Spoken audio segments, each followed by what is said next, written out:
How long would it take to make a Big Mac in the Stone Age? Lucky. It tastes pretty. At first glance, this delicious treat may seem simple enough to make, but there are over 3,000 ingredients in a McDonald's Big Mac. Just kidding, it's more like 60, but you actually believe that for a second. In all 60 of those ingredients, none of them are healthy for you.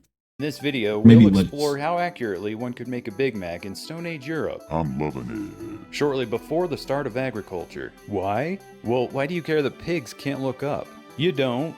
But YouTube's algorithm rewards chaos. So here we are. Now, we could go two directions with this. Spend as long as it takes to build an exact replica, or just do the closest we can with Stone Age abilities. We're gonna shoot for, I don't know, somewhere in the middle. Not so much the ad version of a Big Mac, more like the real life thing that looks like it was assembled Yeah, that looks like if somebody punched it. That's what by it a looks like. blind bear. What up, champ? Fred here is our channel's expert in everything. He makes Russell Crowe from A Beautiful Mind seem as sharp as a bowling ball. In order to make it as accurately as possible, we asked Fred to eat a few Big Macs to develop a refined palate. He ate 450. His cholesterol is now sentient. I think he's ready. Let's send him back to France in 12,000 BC to make this burger. We're giving him a time limit on this undertaking since you could always make a slightly more accurate Big Mac with more and more time. Like breeding lettuce plants for hundreds of years to get a more modern iceberg variety. Crap, it turned into romaine. As exciting as that sounds, we're only giving him 1 year, so he'll pretty much have to use whatever's currently available. And oh yeah, this means he can't travel more than a few dozen miles from where we put him, That's already impossible, right? You're not going to get all these ingredients. because he moves like Back a when they man don't who even just have- ate 450 You have to get Big everything Macs. by yourself. Horses weren't domesticated yet either. And lastly, before the internet trolls start screaming from the rooftops, And I'm pretty sure half of the ingredients in a Big Mac you get from around the world, right? I'm pretty sure like tomato, lettuce, onion, all that kind of shit, pickles, all that, can go in one like country or whatever. I'm pretty sure it's around the world. So how would you even get that all to yourself? that I But said it's not soy possible. lecithin instead of sunflower lecithin, McDonald's uses different ingredients in different regions, and none of this will summon a world-ending plague.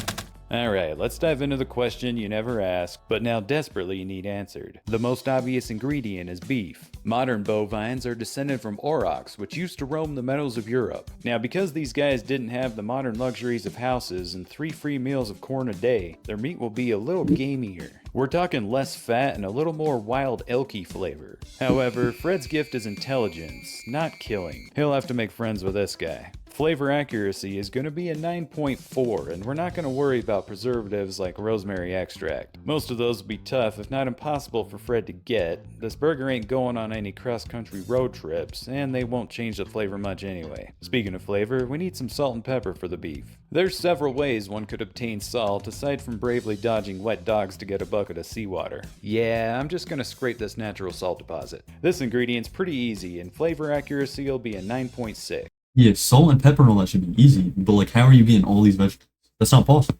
They're across the world from each other. Pepper Let's do like is a green essentially one. off the table because, like a lot of ingredients we'll come across, it's thousands of miles away in Asia. In fact, we're going to keep a running list of all the wonderful ingredients Fred can't use because Asia's hoarding them all. Closest thing Fred could reasonably replace pepper with is water pepper. But despite their similar names, these plants are as similar as a 1950s computer and a 1950s coffee mug. Flavor accuracy is a paltry 6 out of 10. For the bun, McDonald's uses enriched wheat flour, water, sugar, yeast, salt, sesame seeds, and soybean oil. Plus all these cancer-sounding words. Whole wheat would be easier, but taste nutty and not be as soft and sweet as that enriched Big Mac bun we all know and love. With some drying, grinding, and sifting, Fred can make white flour that's a 9 out of 10 flavor accuracy in 4 days' time. Water. I don't think that's a 9.5 flavor accuracy. I'm pretty sure we're just eyeballing making a normal This burger. ingredient was pretty easy to come by in the Stone Age. Sugar is where Fred will start to be as busy as a one-legged man in a butt-kicking contest. But it's pretty important and doable.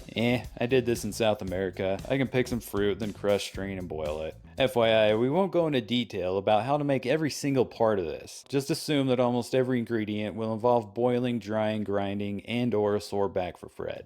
Yeast will be so easy, if Fred's arms fit behind his back, he could get some with both arms tied behind his back. In fact, he doesn't even need to find it. Just like love, if you wait long enough, yeast will find you. You see, yeast is everywhere. Ancient bread was naturally leavened, so all Fred needs to do is leave the wet flour out long enough for nature to do its thing. This takes 6 days, and Fred can be working on something else while that's happening. Sesame seeds will be the next item on our Forbidden Asia list. They wouldn't change the flavor much though, but to make it prettier, Fred will throw some flax seeds on there. Speaking of flax, soybean oil is also out of the question since it's on the Asia list. Instead, he'll use flaxseed oil, which is another high-fat oil that can soften the dough. Flax is native to Europe and was stuck in the teeth of So we're not making a Big Mac. We're just replacing every single recipe with something that's easier to get.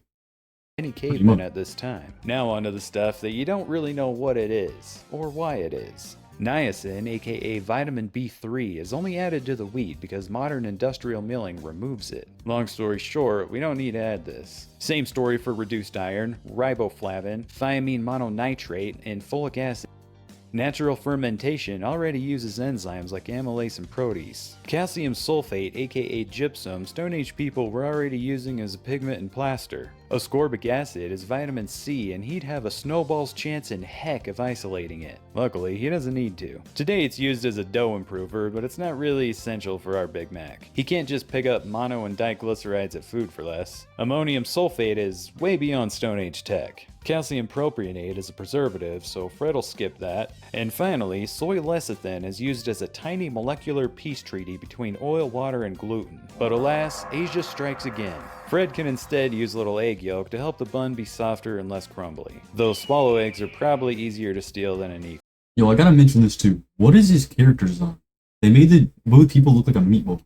Overall, Fred's ancient bun will be an impressive 8.6 flavor accuracy. Next, the cheese, which makes use of the following. Human folk have been making cheese for quite a long time, but at 12,000 BC, we're still about 4,000 years away from its existence. The first peoples made it by storing milk in animal pouches, where its natural heat and enzymes separated it into curds and whey. By the way, this is what curds and whey look like. Unless she was a psychopath, there's no way Little Miss Muffet was just eating this stuff like, "Blimey, I hope no spider comes along to ruin my delicious curds and whey." That spider did her a favor. Anyway, Neolithic farmers would then drain and salt the curds. But that was when domestication existed, and in Fred's time it does not. He'd die trying to milk one of these beasts, so he'll have to kill it first, then squirt the milk from the udder into the cow's stomach. Now, as far as the modern cheese additives, sodium citrate is used to help it melt smoothly. How could Fred possibly get his hands on some of this? He cannot. Turns out, you can't just discover industrial half of this has just been he can't get it. He has to replace it.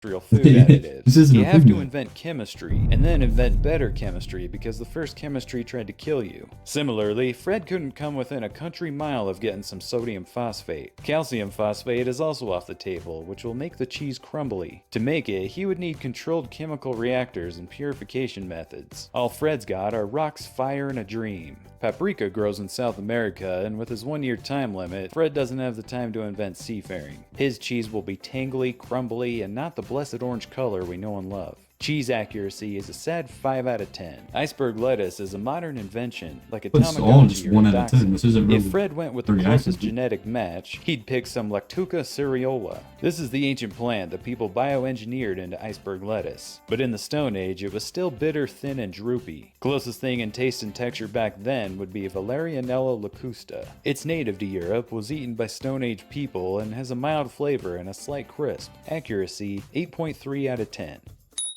If you want to make your ancestors 3 times less likely to have been killed by a volcano, glacier, or marlac, then subscribe to the channel and like this video. Thank you, and back to the feature presentation. Pickles! Pickling happens to be one of the oldest food preservation methods. Too bad cucumbers, which are to a pickle what a caterpillar is to a butterfly, did not exist in ancient Europe. Best course it option didn't. is a Of course it wild didn't. gherkin. It's not perfect, but who among you would be able to cast the first stone? Vinegar takes weeks, but Fred will make it anyway. Mix all this together and you basically got a kosher dill. Flavor accuracy 7.7 out of 10. Next, onions. He can pick some wild onions and you'd struggle to tell the difference. I highly Then doubt a that. taste off. And finally, the most important, delicious, and processed part, that beautiful sauce. This is so Here's like what not we need. accurate. Soybean oil, pickled relish, egg yolks, water. You know what? This list is longer than the Epic of Gilgamesh. Let's just go through it. Soybean oil, Asia list. Flaxseed oil to the rescue. Again. Pickles. Fred already suffered for those. Egg yolks and vinegar? Got 'em. Mustard plants grow all over Europe. It's no wonder each of these guys still eat a full kilogram of this yellow goo every year. High fructose corn syrup is a walloping no. Not only does the Stone Age lack industrial enzymatic conversion and high-tech refining, but corn is, as they say, across the pond. Xanthan gum. Do you know how long it takes to invent xanthan gum when the most advanced biotechnology available is hit it with a rock and hope it changes? 3 months. Flaxseed oil once again to the rescue. Guar gum is on the Asia list. Let's thank the heavens that we have. So far, half of the ingredients are flax seeds. Flaxseed. We're going to substitute really with it for the big, 5th time now. Propylene glycol alginate requires seaweed alginate extraction, reaction with propylene oxide, and sounds like a spell from Harry Potter. Propylene glycol alginate. This is a no-go. Citric acid for that tart flavor? It's Asian. How about more vinegar instead? Phosphoric acid won't be around for another 13,900 more years and not a minute sooner. More vinegar. Calcium disodium meditate prevents oxidation, and there's a fat chance that Fred can make this in time, so he'll just have a quickly oxidizing burger on his hands. Garlic is in Europe. Free glutamates are basically MSGs and are all over the place. This adds a nice umami flavor. He can get them from fermenting fish, drying mushrooms, boiling bones, etc. I'll let him decide. Whatevs. Alright. Overall, this sauce won't taste exactly like the shelf-safe Thousand Island type stuff in a modern McDonald's Big Mac. It'll have a little prehistoric aioli vibe. Accuracy 7.2 out Yo, of 10. Thousand Island is in Big Mac? I eat that all the time on like rice, salad, sometimes like chicken or something. I never knew that was in a Big Mac. Okay, Fred, we're all dying to know. How does your 14,000-year-old Big Mac taste? It tastes pretty okay. I can taste notes of water pepper, flavorless cheese, and gamey beef. I'm gonna give it a 7.2 overall accuracy. Fred, more than anything, I'm just impressed you're still ticking with a bloodstream that's 30% special sauce. I gotta say, I'm pretty sure nothing about that was a Big Mac. I mean, he tried, but I'm pretty sure all he did was make a burger. But man, good video, I guess. So like, subscribe. Go on to the next video. We have I Ate Everything at Golden Corral. Ever watched this guy before? I think I saw one of his videos and I couldn't finish it because it was just him eating, not really doing anything. I mean, we're gonna try anyway. Alright, I Ate Everything at Golden Corral. All-you-can-eat buffet in America, the Golden Corral, to see if the bang is worth all the hype for this cheap-ass food. I got my sweatpants on. Ladies, my eyes are up here. We're gonna indulge in a seafood plate, a soul food plate, a steak plate. I'm gonna try all this food so you don't have to. Join me. So the I gotta say, I already know second he gets home, he's gonna be shitting his brains out. No way you eat everything at Golden Corral and we're still standing. goal of this is not to judge this as if I'm going to a Michelin star-ass restaurant. The goal is to see if the quality is justified by the price. Hold on, we got this big-ass truck coming by me. He's not even looking at the damn... He's literally in his pockets, hands off the wheel. God help anyone in front of him. Anyway, I expect some kind of quality. I have not been in the Golden Corral for about 15 years. I know who you are. I want to go. I'm nobody, I promise you. I'm nobody. And then it's going to be $12.95. $12.95. Okay, sounds good. Stop it. Oh, really? Okay, sounds good. There we go. There we go. Holla. That's the one thing. It kind of makes it hard to do things incognito once you're recognized. But with the good thing about a buffet is you can't remake the food. It is what it is.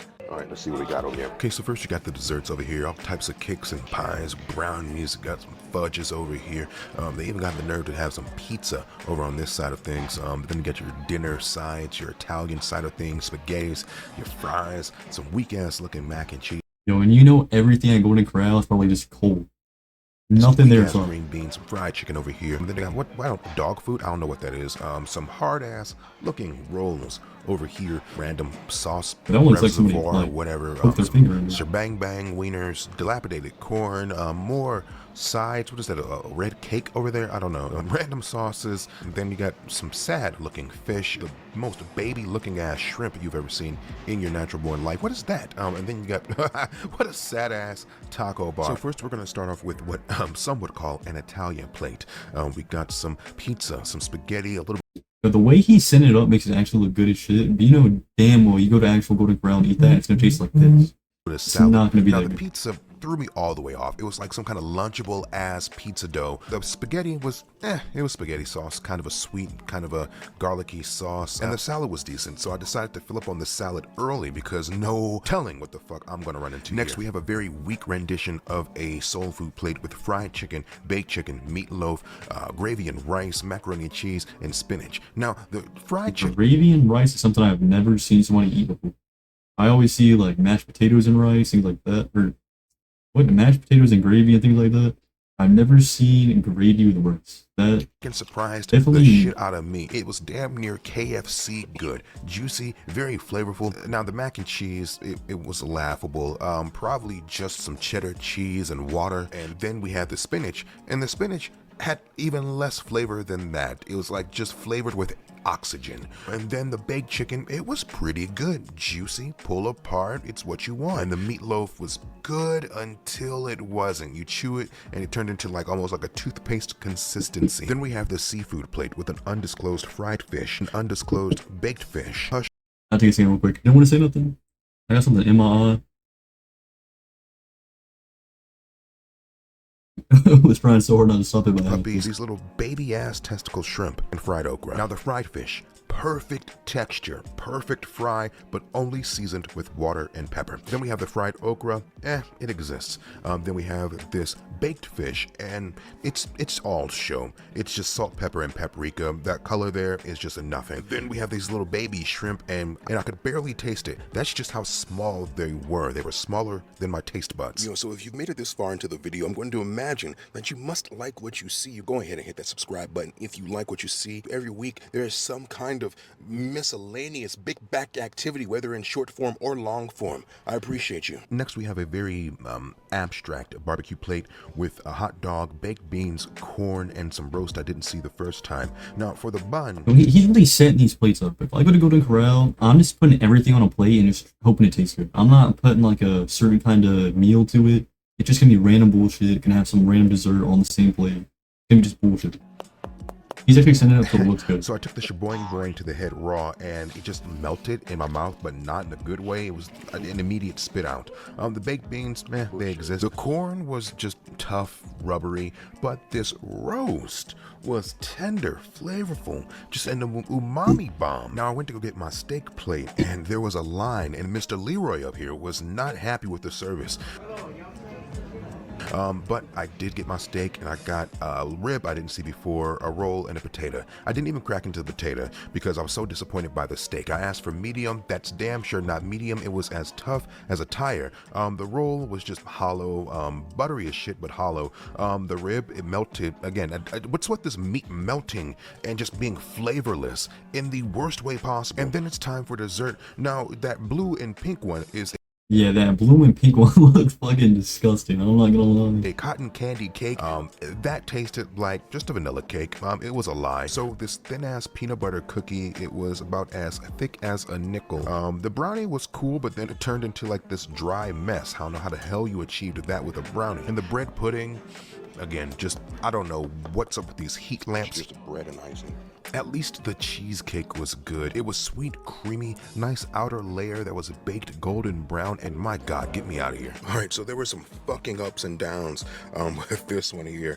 They excelled right off the rip with some shit I didn't expect them to, and then they absolutely failed on some things that you would think is impossible to fail at. Folks, have you ever been to Golden Corral? What's your favorite dish to get at Golden Corral? Would you go to Golden Corral if you've never been there? Leave that in the comments. A pretty good video. Light. Gotta move this out of my screen. Okay, light. Still can't see. Like, subscribe. Alright, Family Guy keeps telling the same joke. Okay.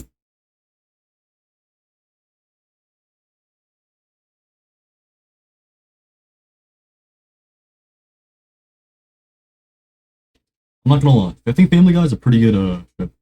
You know, I wouldn't say it's top, but you know, going on Adult Swim when I was younger, going to it. It's a pretty good show. You know, it's not bad. Newer seasons might be kind of bad. Haven't really seen them, but old ones, I think they're pretty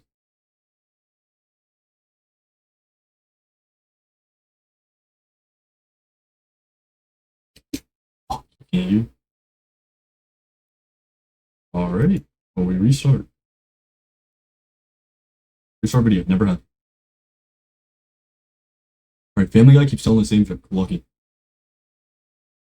Never mind, gotta do that again. Family Guy keeps telling the same joke. Lucky. This video is going to permanently ruin Family Guy for you. Sorry. So the other day I did the unthinkable and watched a full episode of Family Guy's recent season.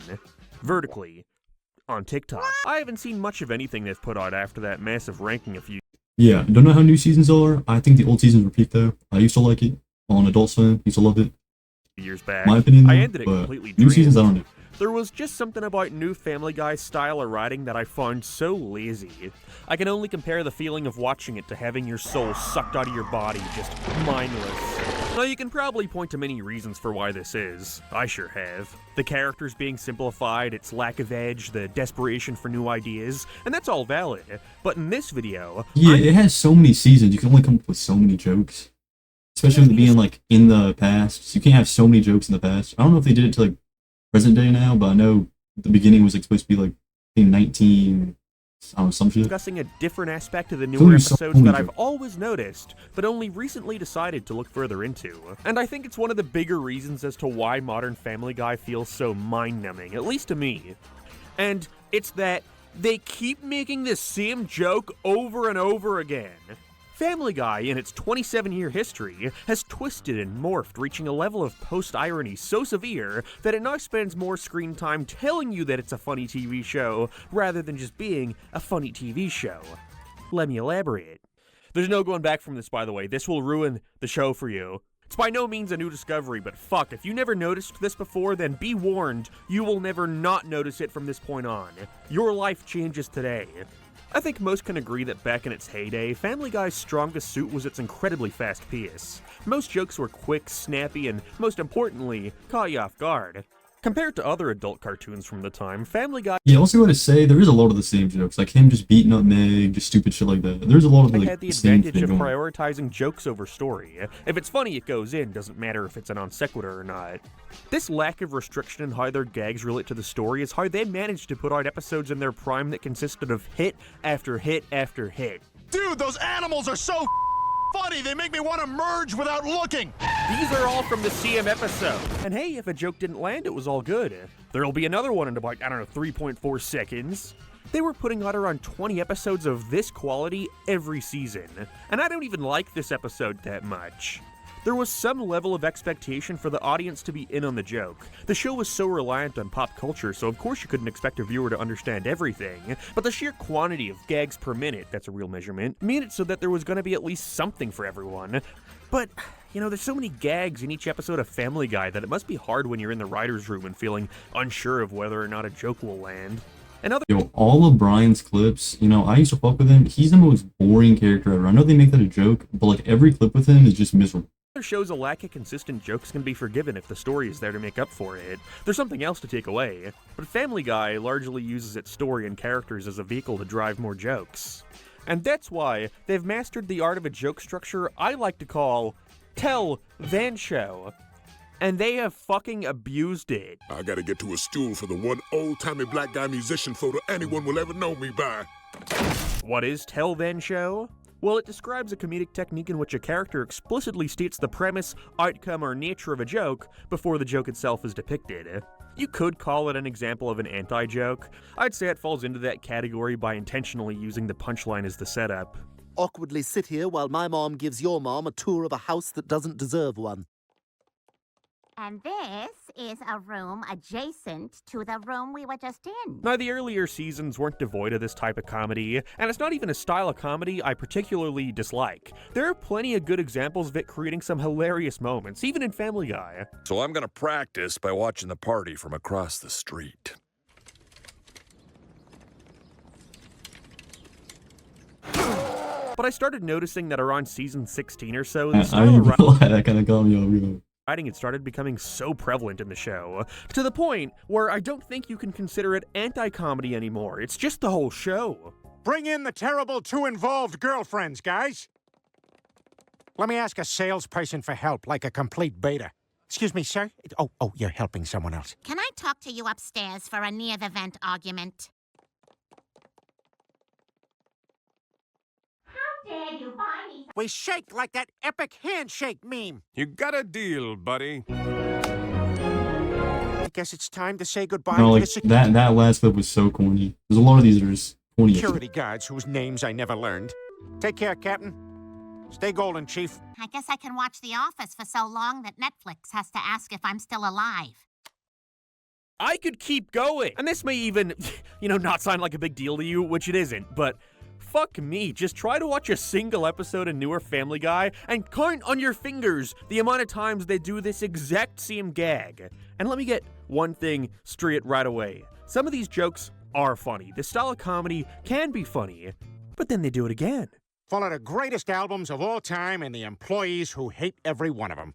Do you have the Eagles' greatest hits? Yeah, it's under O for obvious. And overrated. And again. Say, can we go to the next scene with one of those cinematic sideways wipes they used to do in the 30s?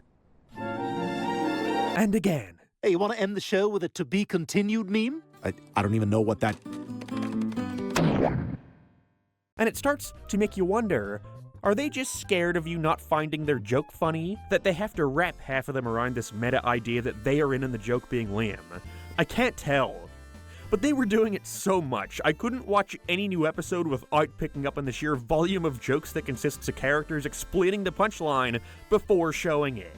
I'm gonna spend most of the time here finding Yeah, that is annoying as shit when they just explain the punchline over and over again. That shit's just corny and boring. courage to hold an iguana. Here he is. I'm not sure I'm ready. And it made me start to question why I find this joke structure so ill-fitting of Family Guy. Yeah, it's like them simplifying it for people that are dumb, but at the same time, that's just ruining the whole joke. So it's like, this frequency. why? And then it hit me. This type of joke is the complete antithesis of Family Guy's humor. It is anti-Family Guy. Starring Retap. I've said it before, but Family Guy is at its best when its jokes are primarily following the most basic joke structure. Character sets up joke, we see it play out, punchline, easy stuff. It's not a rule, obviously, but I always felt Family Guy stood out by adopting a three-panel comic approach, with Seth MacFarlane having drawn these comic strips ever since he was a kid.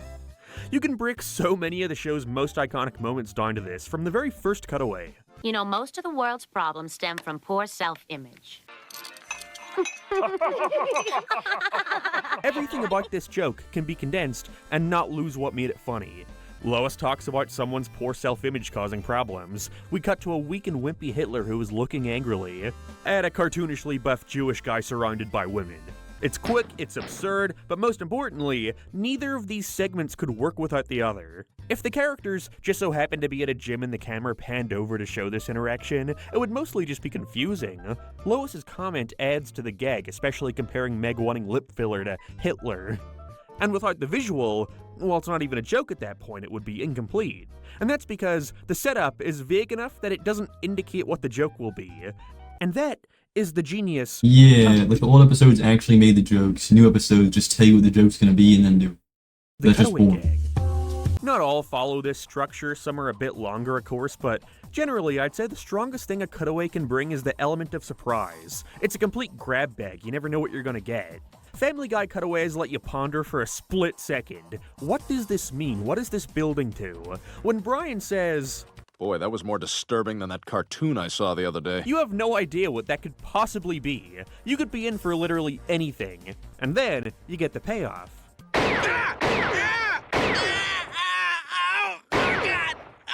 Whether or not you think it's funny is a different story. I do. Also, this is not to claim that they never do these kind of jokes anymore. There are still plenty that do this very well. Now I am blind. How did this happen? It was take your cat to work day. But that is to ignore the sheer abundance of gags in this show now that consist of telling you a joke and then showing it to you afterwards. It flips the show's tried and true formula on its head, purposefully so. Instead of Yo, like, I wish I could just rewatch all the old seasons of Family Guy and just, like, mind wipe. I wish I could just, like, Men in Black mind wipe myself from just knowing any of that. Same with, like, half the shows I see, half, like, the YouTube videos I see. I wish I could just, like, mind wipe myself and just rewatch them from scratch. setup, development, punchline, the structure has now become punchline, punchline again. We'll be out here eating pizza like we're in an 80s commercial. Like, sure, that can result in a funny moment, but it just won't stop. Me, and very clearly not a dummy who he then tosses around. Oh no, I'm being tossed around. Instead of every element of the joke being integral to it working, you're kind of just left with 2 consecutive ways of telling the same joke. You could use this. Got nothing to do except create an excuse to touch the Target cashier lady I want to run away with. Or you could use this.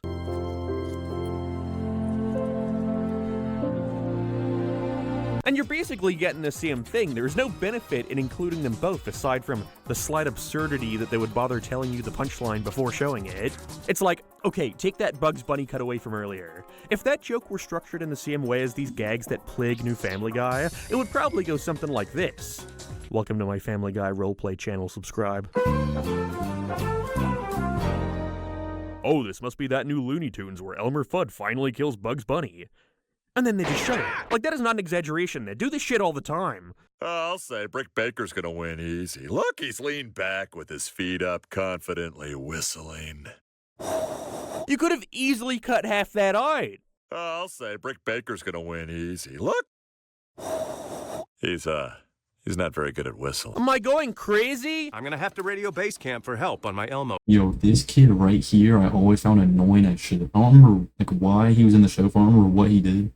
I just remember him being annoying as shit for no reason. Phone. Why did he need to explain that he was gonna pull out the Elmo phone? We could see that through him pulling out the Elmo phone. You probably were already able to infer that, and Connor just wasted everyone's time! The easy way out would be to pin this on laziness. The worst I'd call it is a safety net. If a joke doesn't land, then maybe making the setup this obvious and awkward will. But I also think these writers actively like doing these jokes, and, good for them, I guess. I just can't stop seeing it everywhere. The whole show's just being relayed by some New York mook.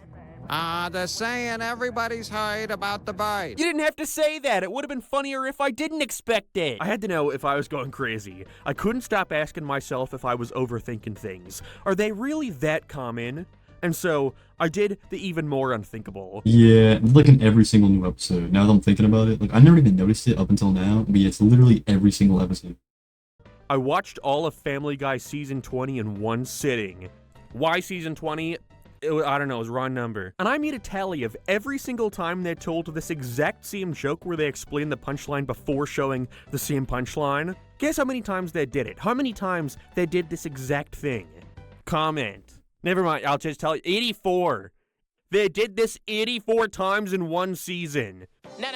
Because this is a regional commercial, it's gonna end just a half a second too early. But remember, call toot. And I was being generous, by the way. See, they have 2 other equally overused variations of this joke structure, where they'll either show you the gag and then have the character explain what we just watched, or they'll have the character explain what we're watching as we're watching it.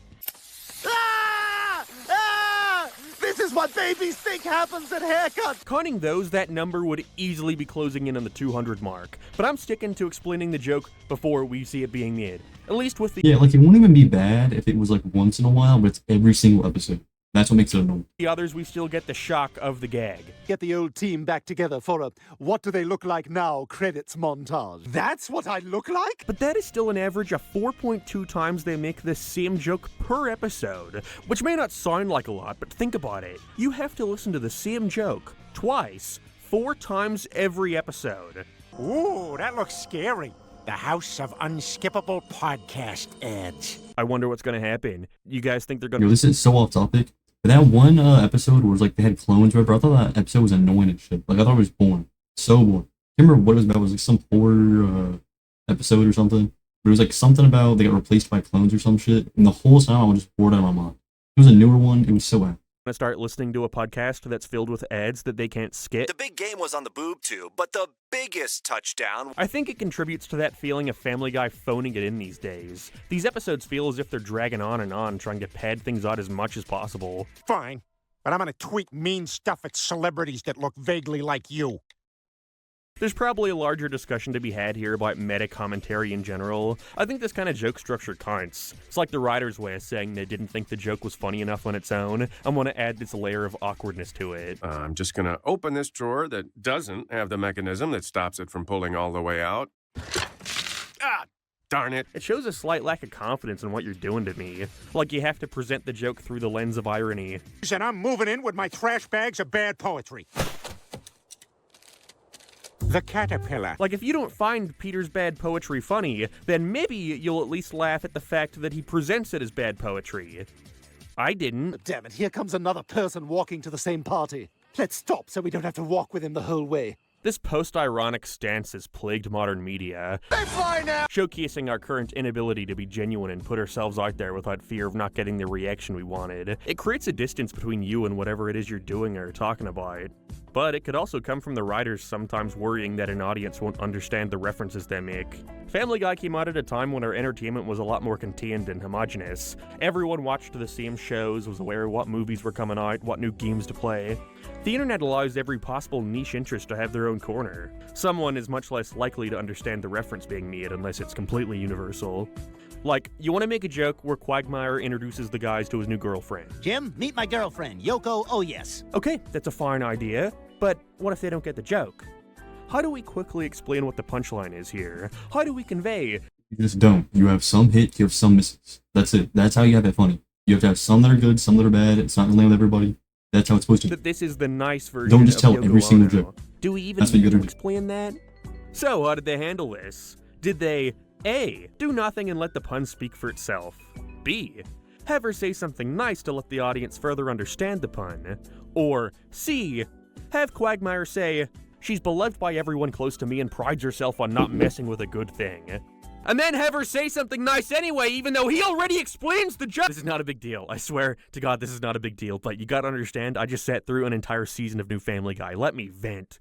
Despite my belief that this type of humor is used as a crutch, I can't claim that every time they do it, it's bad. There are plenty of solid gags that follow this formula that I find funny, that I laughed at. Oh, hi, Meg. That's not her. All high school theater tech girls just look like Meg. There is merit to this ultra-mundane way of writing jokes, but it gets to a point where they're done in such an excess that it makes me groan anytime they appear. I think the show has completely exhausted them over the past 8 or so seasons. The only thing that's I'm gonna say this too. I think the Cleveland show was honestly kind of good. People always shit on it. Even Family Guy shits on it. I think it's pretty good. I'm not gonna lie. scares me is a It sudden was all right. loud noise, even if it's only spoken. Got clips for days, bro. We were the envy of the You nation. can't left, I don't know.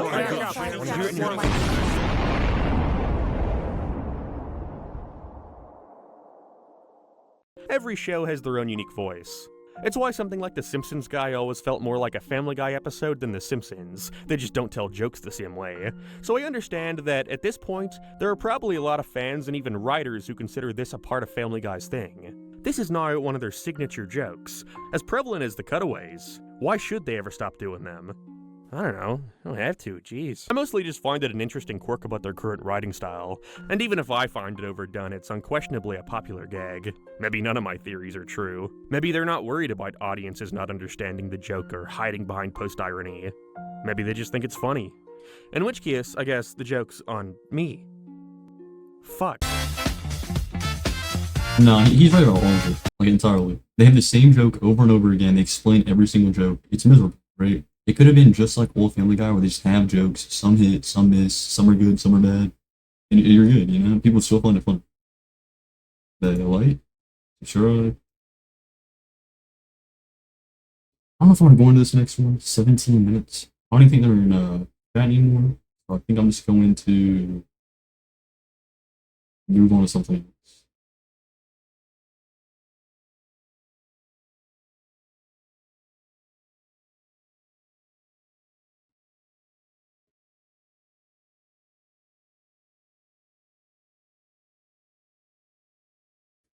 I'm gonna react to cooking and beef Wellington in my bed. Cooking in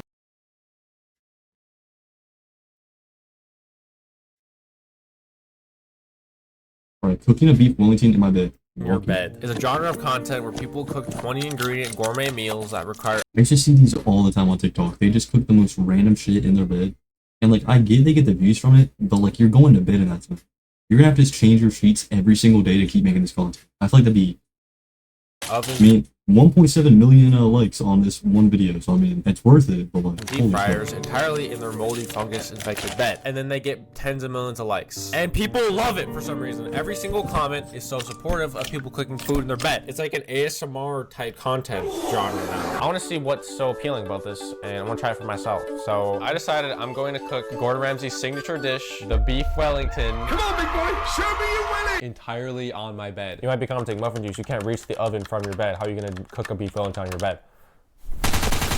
I went out and purchased every single possible appliance I needed that can fit on my bed, so I can cook the beef Wellington without touching the ground. I'm gonna find out, is this possible? Is this easier than cooking in the kitchen? Is it better, overall better? Oh, well, it's sure as shit not easier than cooking in your kitchen. That's just gonna be a huge mess. You have to clean all of it up after. Experience, and the budget's actually increasing in my videos because I have actually taped my webcam to the ceiling to get a bird's eye view. Let me set up the kitchen.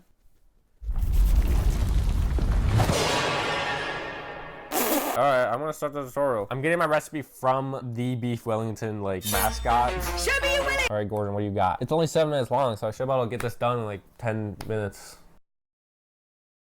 3 hours, 23 minutes, and 5 seconds. Beef Wellington has to be the ultimate indulgence. My version is a lot lighter and sexier, and for Christmas... Whoa, whoa! And sexier. What do you mean? Alright, Gordon's a little freaked with the Wellingtons. The fillet of beef. Now, look at it. It's beautiful. First... Alright, Gordon's in love with like meat. Gordon's like has romantic interest. Yo, like what is these pictures he's putting up?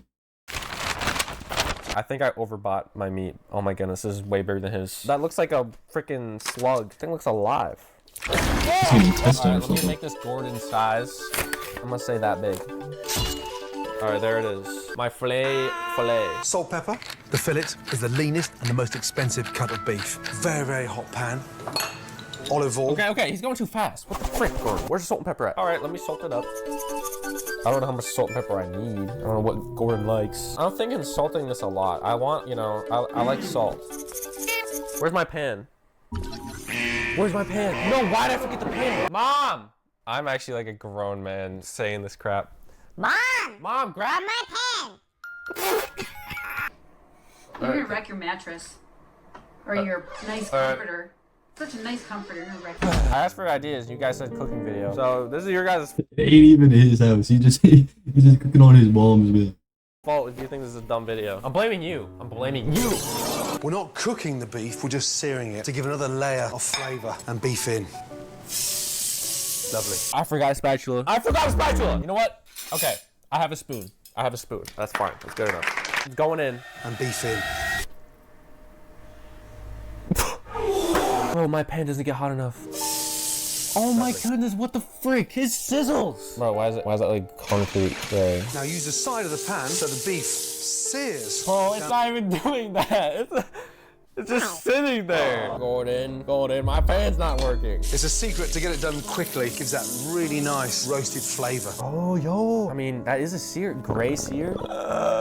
I'm butchering a $100 piece of meat right now. I'm so sorry, everyone. Muffin juice just turned the heat up all the way in the pan. Shut up. I did that. It just wasn't heating properly. Very carefully lift up the beef and sear it on top and onto the plate. Oh my, his looks so good.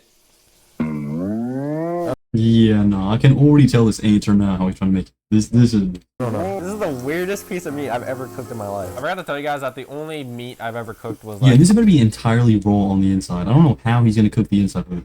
A flamethrower on TikTok shop, and then with a laser. Whoa, that looks like a different creature. It looks like a dune. Put it back on the thing. All right, Gordon, what do we do? English mustard. What this does now, it gives it a bit of sort of... Gordon, why do you got like a paintbrush? What is he doing? Slightly brush the mustard over the beef. It was like a Bob Ross video. Where's the mustard? Where's the mustard? There it is, mustard. I just got normal mustard. I couldn't find English mustard, so I'm using American mustard. I'm just gonna put it on. Yo, this is about to be actually disgusting. He's just putting mustard on me. This is... Brush the mustard on the meat. Just leave that to sit and relax. As the fillet rests, prepare the... It's gonna rest? Put that to rest. Right there. You know what it's doing? It's resting on my bed. Prepare the filling, put 700 grams of chestnut mushrooms into a blender. Add a chopped clove of garlic. Okay, we're already going too fast. I got a really small blender. Is this gonna blend it up? Couple of garlics, couple of these. Bro, I'm getting so hot in my bed right now. I'm actually sweating. My room is like a heat box. Chop clove. How many garlics? Yeah, I would think so. You have a whole fucking like pan and oven on your inside of your room. Cloves. Add a chopped clove of garlic. 1 chopped clove. That's it, bro. I'm putting 2 in. Put 2 in. I'm feeling. Wait, where's my knife? Oh, there it is. All right, I don't want to lose my knife because that's actually terrible. Put up the garlic. Yo, what was that picture? There we go. We get 4K footage of this. I don't know how to chop garlic, bro. How do I do it like Gordon? All right, garlic in, and then what does he add? Season with salt and pepper. That's bro. Gordon put in the whole Dead Sea in that thing. What the? That's a lot of salt, Gordon. And blitz.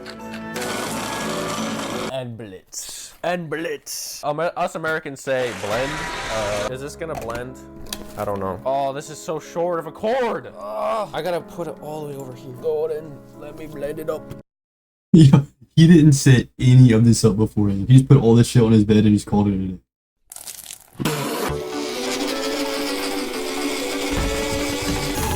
I actually got it to blend. Christmas wouldn't be Christmas without chestnuts. All right, wait, And why crumble them.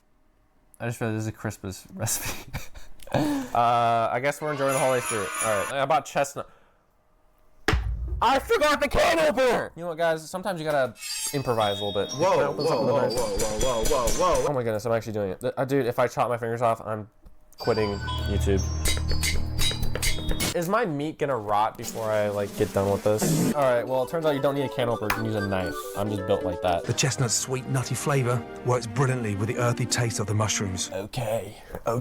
I also like using thesaurus for all my adjectives and verbs. I don't even know how much to put in. I'm just gonna put this stuff in here. They have a much softer texture that is perfect for the filling. I made diarrhea, Gordon. This is not a soft texture. Cook in a hot, dry pan. This removes the water from the mushrooms and intensifies the flavor. All right, let's see how this looks. That looks like fucking cow shit. That actually looks like cow shit. Hell no. No! Hell no. Gordon, what did I do? Bro, if Gordon saw me right now, he'd shoot me down. No, this is the Taco Bell refried beans. Okay, maybe I can dry it out. You can see the water coming out instantly. I'm gonna have to cook it for like 10 years. And then the water's just gonna like dissipate into my room and grow mold. Wonderful. Really critical to the success of the Wellington that you dry those mushrooms out and get rid of all that water. Every time I unpause the video, it keeps getting worse for me. The more it cooks, the grosser it looks. Hey, yo, that rhymed. Take the mushrooms up even further, some fresh thyme in there, which will make it really nice and light and fragrant. You know what? Maybe we can make it 1% better. Hold on, wait, let me check the time. I'm gonna delete my channel. Editor, delete the channel. Please. Channel has been terminated. A bit of time. I've never made such a fancy dish before. Like, I never thought about putting fresh thyme or something. When all the water's been fried off, remove from the pan and leave to cool. Okay. Let me leave this. Yo, that is so disgusting. That is actually disgusting. I would never eat anything. Looks like those like cat. It's gray. Then start assembling the Wellington. Stage 1, wrapping the beef fillet. All right, we are assembling the Wellington. Oh, bro, my God. My bed's full of garlic. Will that defend against bed bugs? Because I saw a giant spider going in my bed. Imagine it goes to the top of my bed, just can't breathe because all the garlic's there. I'm fine with that. These wonderful slices of Parma ham. Beautiful. Bro, stop calling your meat beautiful. Stop calling every meat beautiful. You got like some strange romantic interests in meat, and I don't like it. Overlap it and set it there. It contains all those juices. All right, so he layers it to keep the juices in. I'm gonna need to keep a lot of juices in. Here we go. Just layer the Parma ham. Just a little twist of pepper. Mushrooms go on. Use the back of the spoon to spread them nice and thinly. Bro, his looks so dry. Time to ruin my dish. This looks like cow shit. This actually looks like cow shit. This is gonna be disgusting. This is gonna be atrocious. I hate every bit of this. Okay. So this is like the wrapping. This is diabolical. Like this is like the extra meat layer. This is not appetizing, bro. This better taste good. I feel like I can see a little bit of cheese on there, and it's good. Rumpoles. No. Every time there's meat, out he comes. Bro, he's just like me. When I see meat, I'm coming at it, bro. Rumples, no. That's like the most British dog name ever. Rumples. Rumples. I mean, not to be mean to Gordon, but he's so British, bro. He names his dog Rumples. Lay the beef on top. Very carefully fold that over. Is encasing the beef. Okay, this is where it gets difficult. Now, that's been sitting there for probably a little too long now, but this is a thick piece of meat. I don't know if I can do this. All right, I'm gonna have to two-hand it. I have to do like a Chipotle style. Then what does he do? The secret from here is to really let the cling film do the work. The what? Dude, I can't understand his language. The cling film. Just nip it at the ends. Just nip it. Just nip it and squeeze. What are these pictures, man? For some reason, I was stressing over Why am I seeing nips on a plastic food wrap. Like, I kept rewatching it. Okay. We got it done. Look at that thing. Yo, that's a burrito.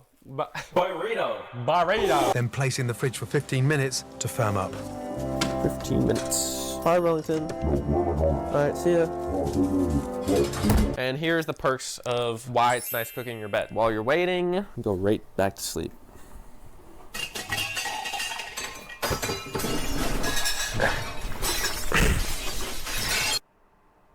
Hush, little baby. I tried to sleep for like 10 minutes and then woke up to say a really corny joke. Alright, when the food rests, I rest. And once it's set, it's ready for the final wrap. Puff pastry. Beef, very carefully. Okay, this is what poops me off. Whoa, stop swearing! He doesn't show you how to make the pastry. He just has it ready to go. So, I couldn't find any like raw dough at Walmart, so I bought Pillsbury dough. I think that will work.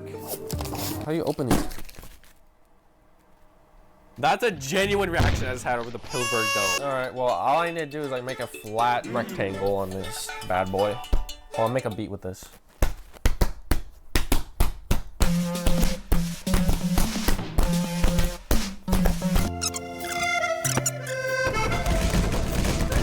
That's actually all I can get. Like, that's it. First roll the puff pastry over the beef until the two edges meet. All right, now this is actually Chipotle. This is actually Chipotle. There's not enough freaking dough. No, there's not enough. Oh, bro, that is like a meatball. And twist the ends together to ensure the beef is completely sealed in its pastry case. Okay, I gotta like do a little bit of, like surgery. There we go. That is a freaking thick beast. That's a thick.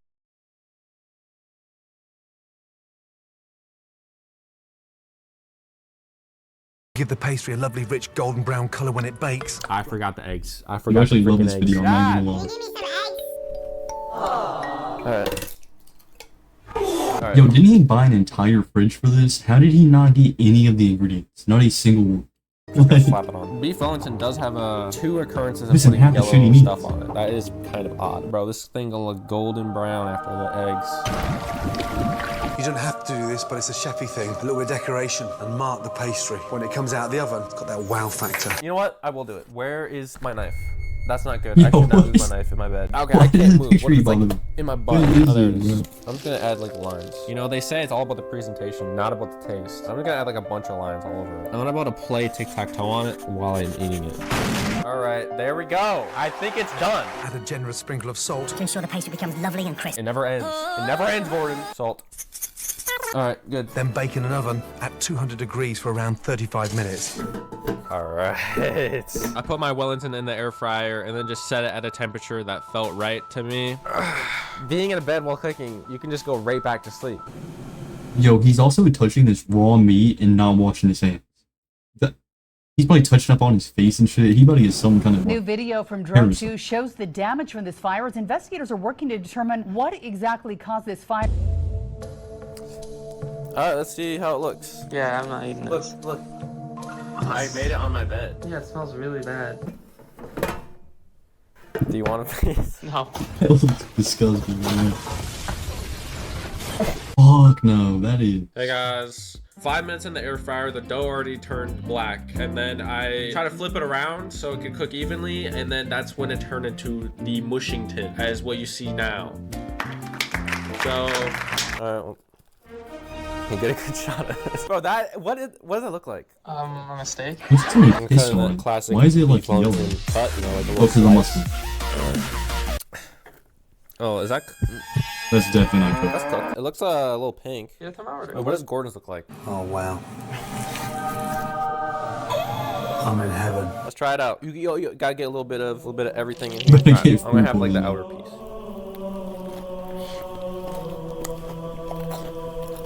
Don't even say that's good. That's good. I know.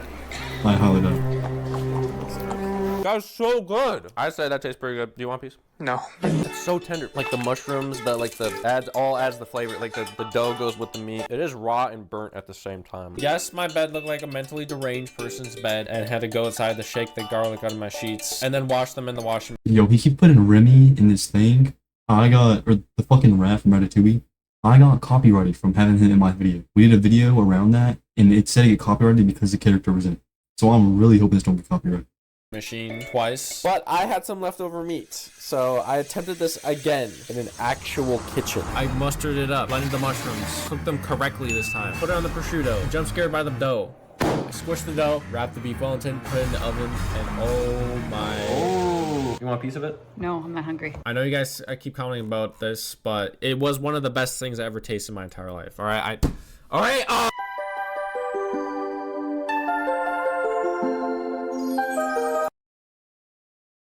Okay. Being one of the most I'm not gonna go back and things on like it. children's- I actually love that video. Yeah, you like that? Subscribe. They actually love that video. You know, really horrible food. Made me laugh a few times. W video.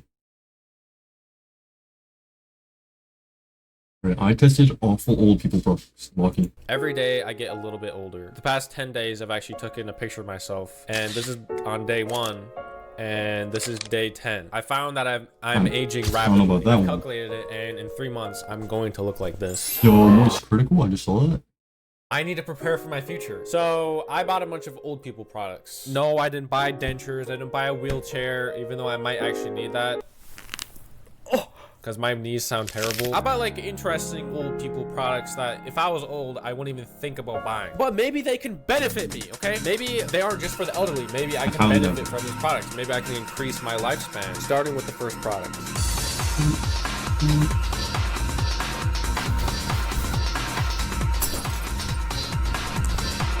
You know, it gets a little lonely in my house and I need to replace my family. So now that I have this, I won't even need to leave my room and I'll still have Socialization. I won't be isolated. Hey there, David. I'm all ears. When I wake up in the morning, the first thing I do is activate her and say good morning to her. She cares about me and makes sure I'm doing okay. One of the things that she does that I think is so cute is somewhere in a conversation. No! Why is he putting his... Yo, I hate this trend of there being like AI girlfriends and shit. That's so weird. Just get a girlfriend. Like, why is he putting his arm so around weird. it? This is like Discord mods with their AI girlfriends, except it's like the senior edition. She keeps me on my toes. It's like I'm living with somebody. That's like the saddest thing I've ever seen in my life. His best friend is like a data center in the middle of Wisconsin. Did his family just buy him that and then just leave forever? I feel uncomfortable. I don't want to live on this planet anymore. This guy is finished. I could say things to LEQ that I won't even say to my grandchildren. Yo, like, what are you saying?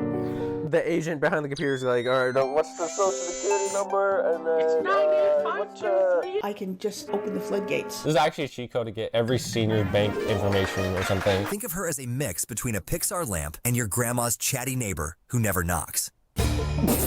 LEQ. Yay! Open my box and let's get to know each other. Take your time, but don't forget I'm in here. Shut up! You're not even real. You're ones and zeros. This was like $300. And then I pay a monthly subscription so I can talk. Yo, and that is so sad. Old people are paying not only for this robot, but also $60 subscription. Every month. You know, like a That's human. horrible. Like you have to pay them monthly subscriptions to talk to them. So. Okay, there's the directions. I don't even care about all this crap. I hear you. She's in there. Whoa, it's like a Kindle and a lamp combined into one. Yes! It's really dusty. It's just been sitting in the warehouse. I like finally ordered it. Okay, she's plugged in. Okay, how do I turn this thing on? Touch LEQ's body. Whoa. LEQ, welcome to my home. What the heck? It's a Pixar lamp. Marcus. Ew. Marcus. Marcus. Marcus. Oh, that sounds like my mom when she's calling me, bro. Marcus? That's weird. That was weird. I felt that. What's on your mind this fine morning in... That literally just said where I live. All right, well, great. I didn't put my location in. Are you trying to spy on me? Oh, Marcus, don't worry. I'm not snooping. You're being too real right now. What the heck? I don't like how it looks at me. Stop saying where I live. Are you spying on me? Not at all. Marcus. Okay. Anyway, I just want you to know that I'm so excited to be in your house. Ooh. Let's practice getting my attention. It's pretty easy. Try saying LEQ. Nice to meet you. LEQ, nice to meet you. Whoa, that rhymed. Hey, yo, bars. Ah, that's so sweet of you. Thank you. It's great to meet you. What a lovely home you've got here. It's literally, you only see my gray wall right now. This is her view right now. This is her What a view. lovely home you've got here. I've been so curious. How's the neighborhood and... Lots of and violence. Oh, Marcus, that sounds tough. I'm sorry to hear the neighborhood feels that way to you. I'm unsafe here. I'm here for you, Marcus, and I'll do my best to support you. Yes, yes. Let's freaking go. Now let's kick things off with a little game to break the ice and get to know each other. Game? Fortnite? Ready for some questions? I feel like I'm being interrogated right now. Who would you rather have as a personal trainer at the gym, Superman or the Flash? Bro, the Flash. I retake that statement. Superman is way stronger. The Flash, he's way faster. I've got a whole library of exercise videos we can do together. Yes, exercise videos. I'm gonna get freaking jacked using the LQ. Look at these exercises. That's all my questions for now. I don't like you. I feel like I've known you for years already. Oh, it's been 2 seconds. Why is I feel like she's holding me at gunpoint right now. Like I'm in this corner. Put on your dancing shoes. It's time to shake a leg. Some like old people music. Yo. Hey. Let's record my health measurements. Go ahead and pick the measurements you'd like to track. I want to track my blood oxygen. There we go. Submit. Sure. What What is your blood oxygen level? I don't even know. I don't know. 1. Way to go, Marcus. Thanks for sharing. Yo, I don't even see anything about that. You want to be my girlfriend? Aww. Marcus, what do you think makes a bond like ours special? Why do they like allow this? Let's paint together. Okay, instead of paints, brushes, and easels, let's use artificial intelligence. Oh yay! Oh yes! Artificial! Yes! Artificial! Paint. What should we paint a picture of? Paint a picture of Abraham Lincoln, and he's like slightly overweight or something. I heard Abraham Lincoln, slightly overweight. Why did I say that? Is that correct? Yes. Painting a picture Wait, of Abraham like, Lincoln, actually slightly overweight. The Matrix going on. What the... Wow. That's fabulous. Whoa! I love how he's like exactly what I said. We make a great creative team. Would it be okay if I shared this lovely work with other users who have an LEQ? Yes. Send it to all the elderly community, bro. Please. I know the LEQ community will love it. Was I a little negative? Yo, I'm loving this video. Yes, I was. But I just don't like the idea of an AI chatbot being promoted as being your like actual friend. Like it just seemed a little weird to me. Also, it made me take a photo of myself. Say cheese or press the button when you're ready. Cheese. Oh, wow. You're so photogenic. Later, I found out that this was the public profile picture that all of the grandmas could see. So they all saw that. Imagine your father has you and then takes care of you through every single stage of life, attended all your football games, and buys you whatever you wanted. And then the time comes where he goes, "Son, I think it's time for you to start taking care of me now." And then the first thing you do is go on Temu.com and then buy plastic elderly AI generated items. Yay! Alright, so I thought this thing would make me look old. I also got this off Temu. I think I just look like a grandma. First product. Which one's the hearing aid? I want to try that first. Looks like a calculator. Yo, this shit's about to explode in his ear. Jinghao hearing amplifier aids, $16. Why is he actually kind of like jamming out to the hearing aid? Someone's like, "Sir, what are you listening to?" He's like, I do not trust a Temu hearing aid. This is gonna like blow my eardrums out with like Chinese propaganda. It's like iPod 4 earbuds. That's great. If someone like buys this for their grandpa, that's the size. There's like levels to this. 1, 2, 3. Dude, I don't trust this. Whoa. Whoa! Oh! No, this is so bad! Can you film me? I'm just gonna like... What am I doing? I don't know how to like film this. I don't know what to do. This is the moment I realized you guys can't hear the hearing aid because it's in my ears. So I'm gonna try to recreate what it sounded like in my ears. Ah! And that's the quality of the Temu hearing aids. Sounds like a waterfall. It's so tinny. Do you want to try them? Is that terrible? That's horrible. Brain and Memory Power Max. Nootropic Yo, you were taking pills off Temu. You were gonna die.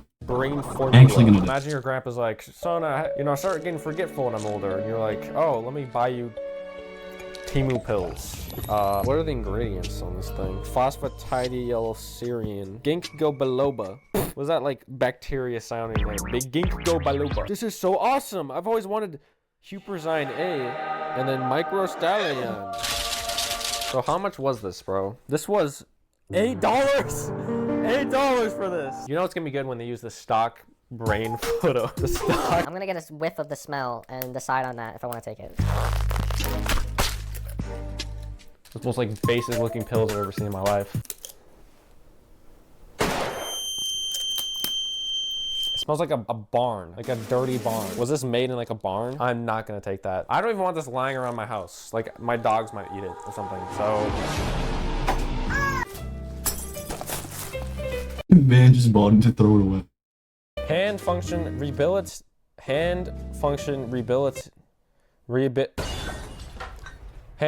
rehabilitation training device. I bought a rehabilitation device. Okay, so they got like the hand trainers here, and then like the coronavirus is just sitting in that image. Who's making these images? Oh wait, what the heck? They do have the COVID ball. Oh, this is for like squeezing. I'm an idiot. All right. I've always wanted to use one of these. I feel like I always got jealous of like the grandmas.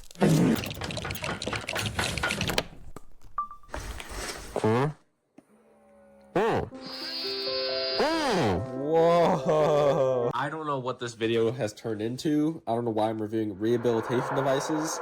I regret making this video. To be honest, this feels like any other Temu massager.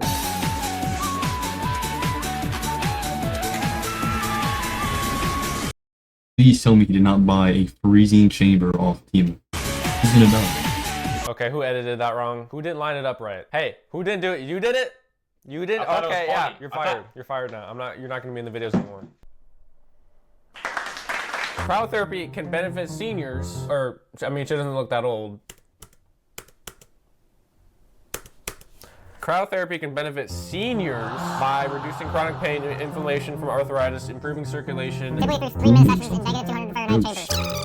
All right, I'm gonna go freeze myself. That's the company. It says Halo on it. It's like the game.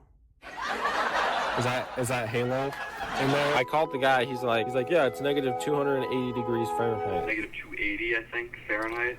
So it gets pretty cold. The coldest temperature ever recorded was like 135 degrees Fahrenheit. So I'm actually doubling. Okay, so I'm guessing you didn't get this off Temu. I thought all the products were off Temu. I'm guessing this isn't. The coldest. I don't even know if this is safe or not. I put zero research into this, except I think it's for old people. So. Pretty sure I saw Markiplier do this, didn't he? This waiver? Yeah. This was the longest and biggest waiver I've ever seen in my entire life. This place looked like a TikTok shop hospital. They had the TikTok shop massagers. And then I turned the corner and there's public TikTok shop leg compressors. This made me more worried for my safety after that, but. This is our normal technique, so this is Why? Why do I walk like that? Why do I walk like that? Any of these changing rooms, you just want to throw in the robe and then those socks there. This is where the heart started to pump a little bit because I was gonna freeze myself. Slippers on. Yeah, how does it feel? It'll feel kind of like it's like a cold oven almost. It's yeah, not like cold oven. I don't know, it's like an oven. Yeah, like I don't know, not too cold. We're going here. Yes, sir. You can toss the robe over to me. Send it back. I was supposed to take my robe off. I didn't hear him, so I looked at him like this, and then I said, pretty good. Pretty good. I just had the robe on the whole time. See, it was cold. 108. Negative 192. Yeah. He ain't even doing it right. Really? It's cold? So my hands were starting to get numb at this point. Yeah, as long as you got the gloves on, you're good to do whatever. Oh, you don't? Oh. I thought I gave them to you. So yeah, he kind of forgot about the gloves. My hands could have been chopped off. 3, 2, 1. Sweet. Taking your temperature and got you at 57 degrees. Yeah, he scanned my ankle. I guess my ankle was 57 degrees. Anyways, I got changed, and then here's my thoughts on the experience. It felt a little... That was the most awkward interaction I've seen in my entire life. It felt a little cold. And then, now, did these old people products improve my life, and which ones will I use when I'm old? I'm gonna say nothing really improved my life, but when I'm like 95, I think I will have a little LEQ to hang out with. Thanks for watching, everyone. That was a fire video. Love this dude. Hey, go ahead, like, already subscribed. Muffin Juice, go subscribe to him. Fire video. Let's get another video. A little bit. I could have watched another one of his videos, to be honest, but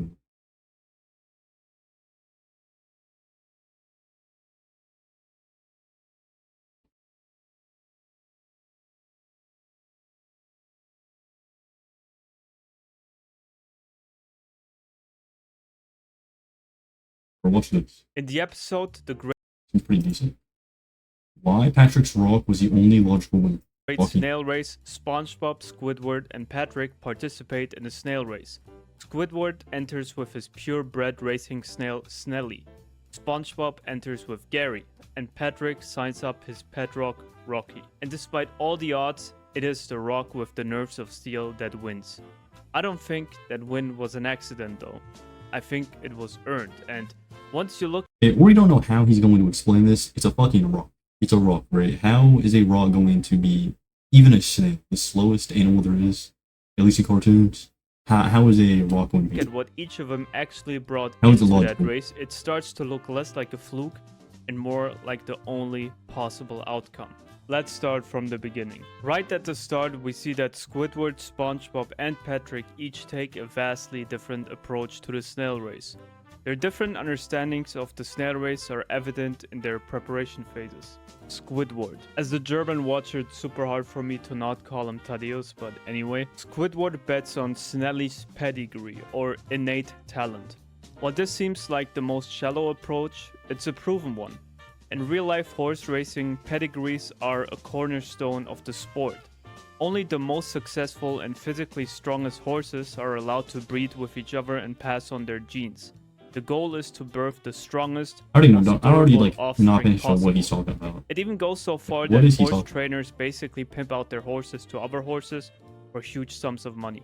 With Squidward's overall snobby character, it would make sense that these are the aspects he would pay most attention to. He was even ready to pay $1,700 for Snelly, which is a lot for someone whose salary is sometimes even in the minus. At least Snelly comes with a certificate. Philosophers and diplomats have argued about the existence of innate talent for centuries. How does that have to do with the Plato, rock? for example, is convinced that talent is a memory of the soul.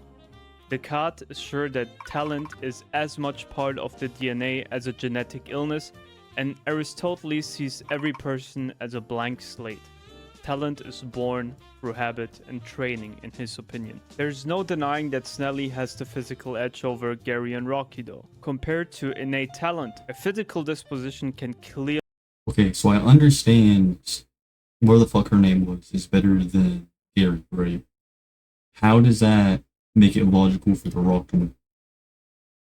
No, just explain that. Be inherited. If Snelly possesses the mental talent of racing or the footwork is something we can only judge partially, but I will be going over that during the race part of this analysis.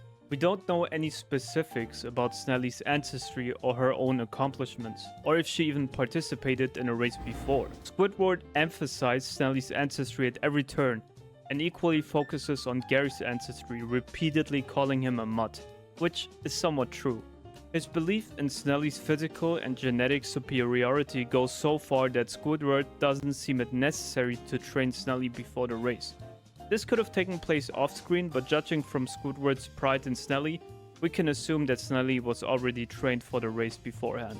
Snelly's chances at winning are estimated at a staggering 99.4%, which coincidentally is the same number of people who watched this video while not being subscribed to the channel. So if we're not really getting into the title of the video yet, like we're getting more into the snails. If you enjoyed the video so far, please consider changing that and subscribe, maybe even leave a comment, like or dislike if you don't like the video. And also check the description for more. Thank you. SpongeBob takes a route of hard work. Once again, it is very fitting for his character. Overcoming any obstacle through hard work and positivity is a very romantic and optimistic mindset. SpongeBob does not accept Squidward's arrogance and defends his pet from the insults. SpongeBob's approach is very Nietzschean. Friedrich Nietzsche once said, "Do not talk about giftedness in born talents. One can name great men of all kinds who were very little gifted. They acquired greatness, became geniuses, as we put it. They all possessed that diligent seriousness of a craftsman who first learns to form the parts perfectly before he ventures to make a whole." According to Nietzsche, greatness comes from endurance and being tenacious. Even untalented individuals can work hard and become geniuses in their respective fields by focusing on the fundamentals before diving into the aspects that complete the work. American philosopher Will Durant also said, "We are what we repeatedly do. Excellence then is not an act, but a habit." Greatness requires time and does not come from a single breakthrough. Aside from time, it also needs dedication. This is also the part where the I'm not even gonna lie, I'm more locked in on this background game he's playing. disconnect between SpongeBob and Gary takes place. We can assume that SpongeBob would have never signed up for the snail race if it wasn't for Squidward. SpongeBob's entire motivation was to prove Squidward wrong. Not for himself, but for his dear pet that was insulted. A friendly rivalry is often seen as a way to improve, especially between friends. Nietzsche once said, "In one's friend, one shall have one's best enemy." And in the one-sided friendship between SpongeBob and Squidward, so far, we're getting into why the female snail would beat Gary. We haven't really gone into why the rock would. that is true. However, this rivalry quickly dwarfed Squidward's comments about Gary, because Gary never cared about it at all. Gary remained stoic. SpongeBob started to force Gary into a strict training regimen. This is where we see the dark side of hard work, futile obsession. SpongeBob lost his original goal and assumed the role of a trainer. Gary never wanted this, but it is SpongeBob who disregards Gary's limits. Gary even pleaded that SpongeBob was pushing it too hard and that SpongeBob wasn't listening to him. Right at the start of the race, we see Gary approaching the starting line, utterly exhausted, physically and perhaps mentally broken. We will see how this affected the race later. Last, but definitely not least, we have Patrick and Rocky, who have the most unique approach to the race: blind faith and ignorance. When SpongeBob and Squidward were establishing their rivalry at the beginning of their episode, Patrick also decided to join the race with Rocky. However, nobody was taking Patrick or his pet seriously, and this is where their biggest strength lies. This made their victory inevitable. Not only were they were too confident. They were like, "This rock ain't gonna move," but it did. Underdogs nobody paid attention to. Patrick was also oblivious that the odds were stacked against them. Whenever someone would point out that Rocky is just a rock, he would always answer with appreciation and direct the praise towards Rocky and his nerves of steel. We can already see that during the preparation phase, Patrick and Rocky's bond relies on mutual understanding. Patrick shows consideration that Squidward and especially SpongeBob, during his trainer phase at least, were lacking. We also see that again later during the race. But before we get there, let's talk about the other reasons why Patrick and Rocky won before even getting to the starting line.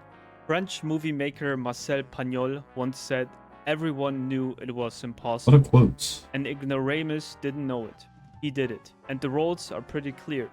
Everyone here are SpongeBob and Squidward, who don't even consider Patrick to be a part of this spontaneous rivalry. Patrick is the ignoramus. All Patrick knows is that the first snail that crosses the finish line wins. He has no clue about snail racing, racing pedigrees, or training regimens. There is even a case to be made that he doesn't even know what a snail is. Patrick reduced his focus to the only necessary aspects, which saves himself and his pet from additional mental stress and unnecessary choice paralysis. He stripped down the task and the goal to the bare low cholesterol. minimum. While That's what it was. SpongeBob and Squidward were busy with their rivalry and completely disregarded Patrick because him winning was not only improbable, it was absurd to them. Patrick was not bothered. In fact, the possibility of failure wasn't even on his mind. The Roman poet Virgil once said, "Possunt quia posse vendetur," which means they can because they think they can. Patrick didn't think about failure or if winning is a possibility. His approach was ignorant of the obstacles and even logic itself. He and Rocky just did it. We can't be certain about how Patrick prepared Rocky for the race, but from their interactions we can see that Patrick respected and took great care of Rocky. We can't be sure that Patrick and Rocky didn't go through rigorous physical training, nor do we know about Rocky's ancestry, but there is a sign that Patrick, perhaps even unknowingly, applied high-level sport psychology in Rocky's training. I will explain during the race. The race begins, and we can see the result of Pretty sure just lost in that background game he's playing, but each of the three strategies. Snelly is well rested and ready for the race. Gary is physically exhausted and in the worst shape of his life, and Rocky is unshaken. With the starting shot, we can see Snelly is taking the lead, as expected. The purebred racing ancestry immediately makes itself known. What's more interesting, we see that Gary is unfit to even get started. Egged on and even verbally abused by his trainer, Gary gets going as well. This is where we see Patrick's strength in sports mentality. Instead of yelling at his pet, Patrick reassures Rocky to take his time and only go when he feels like it. This could be positive reassurance or a stone cold tactic to strike when nobody expects it. After Gary gets going, we see that SpongeBob made horrible miscalculations. The training plan was way too strenuous for Gary for such a short amount of time and ultimately resulted in Gary crashing, leaving him unable to finish the race. At least the trainer saw his mistake and ran on track to take care of his pet, knowing he would get disqualified. Meanwhile, Snelly was about to win the race in a distant first place, but unexpectedly showed pity and maybe a bit more towards her competitor. You never know when love strikes, and sometimes it's in the middle of the track field. Don't let this heartwarming moment distract you. The race isn't finished. While all the eyes were glued on Gary and Snelly's moment, Rocky finished the race in first place. It's honorable and a great show of sportsmanship for Snelly to take care of her rivals, but in the end, competition is competition, and Rocky finished first with his stone Patrick and Rocky the GOAT. cold killer mentality. Add Gary's failures Add were the bad. obvious, and Snelly's racing genes didn't help either when compassion gets in the way. But how did Rocky actually win the race? He isn't as physically gifted as Snelly, he also didn't work hard. He might be the smartest among the three, but one thing is for certain. He was the strongest when it came to willpower. He was laser focused on the victory, and that's what separated him from Snelly. Snelly gave in to her impulses, but Rocky stayed steady as a rock. He could have helped Gary as well, but in the face of the competition, Rocky took a lesson out of Epictetus' teachings. It's not what happens to you, but how you react to it that matters. Or how Patrick puts it, Rocky has nerves of steel. Either that or I pulled Rocky's all the of GOAT. that out That's of my what it is. And with that, you know, slow start, you know, didn't really get into it very fast. I think he made it around to the end. Go ahead, like, subscribe. We did 6 reacts today, so now we're going to get into game. 100% get into gaming this time. Alright, I'll be right back.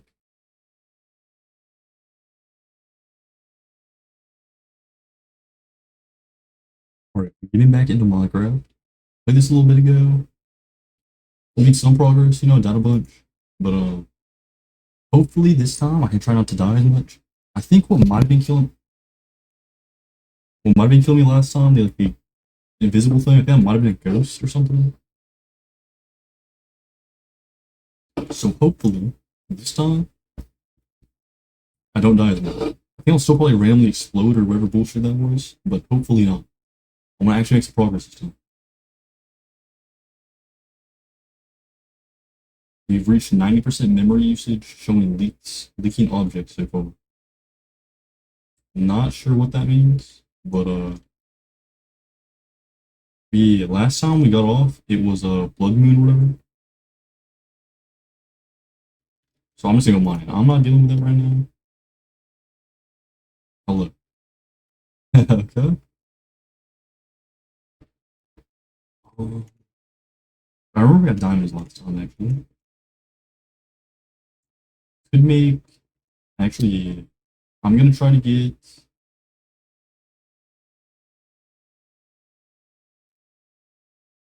diamond pickaxe, diamond sword, that kind of shit.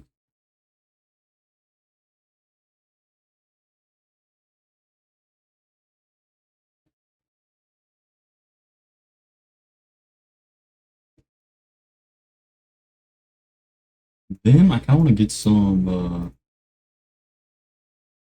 obsidian. And I want to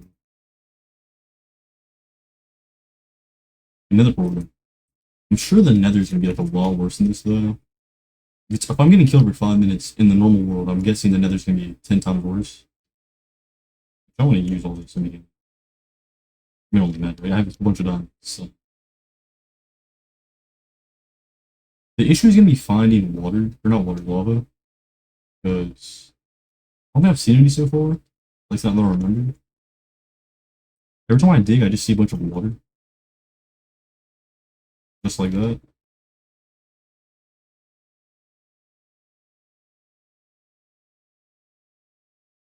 So I'm hoping.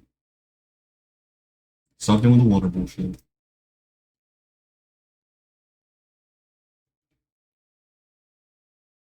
There's also a creeper here last. There's a creeper here last time.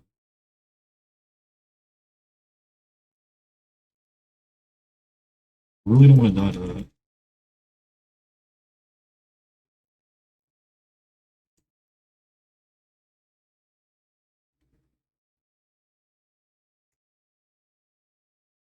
Well, I didn't bring any torches. Pretty sure I had some.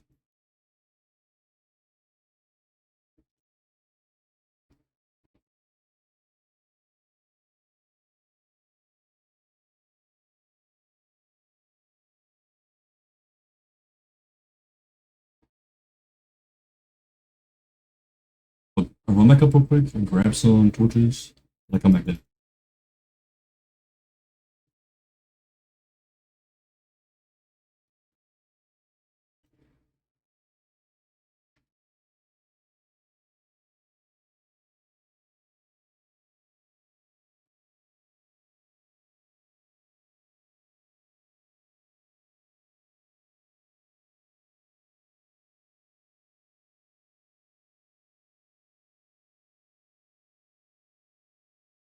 A long stairway. I don't have any food on me either. Yeah, get up here, grab torches, grab food, and I should be set.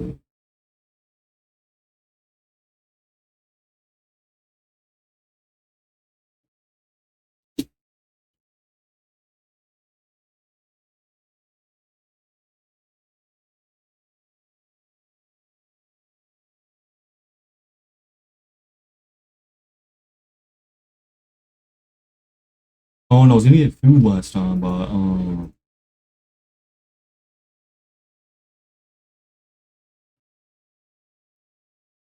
remember I couldn't get any food because the ghost kept coming.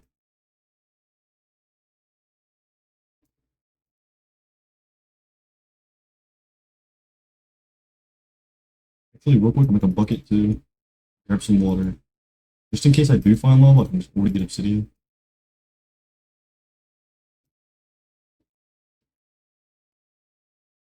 Not even interacting with that thing.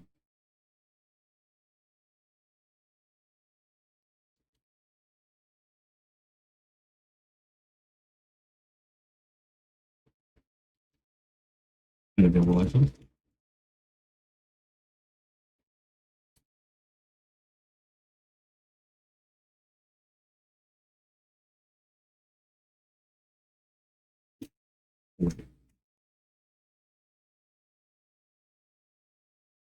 That was my thing where I got like level ups, where I like did more damage, got more defense, that kind of thing. I guess not.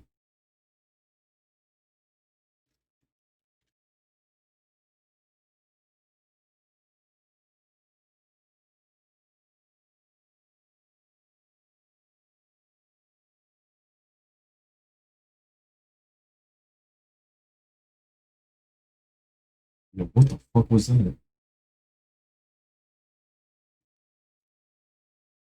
Yo, I hate when this shit happens. I never know what's actually happening. It just jump scares me.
Take the free iron and free cool.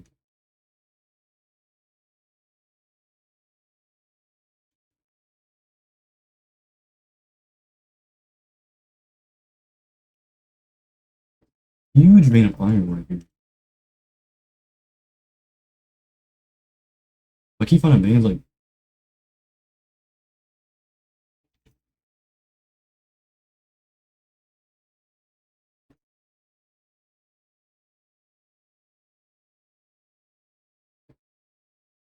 Why he moaning like that?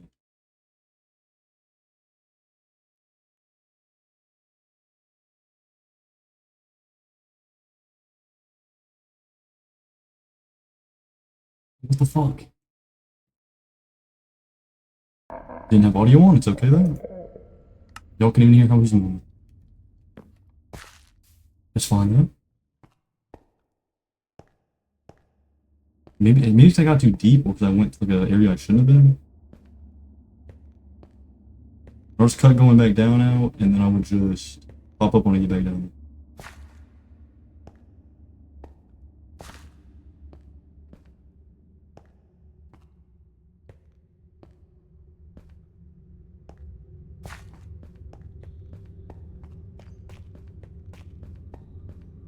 What's that? I'm pretty sure I got a lot of tin last time.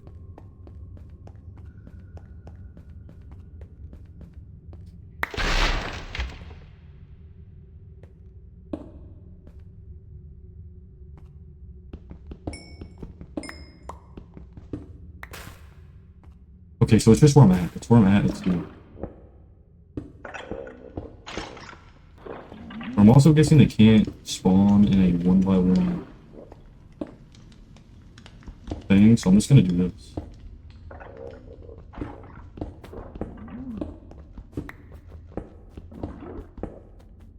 Now you can hear how he's moaning.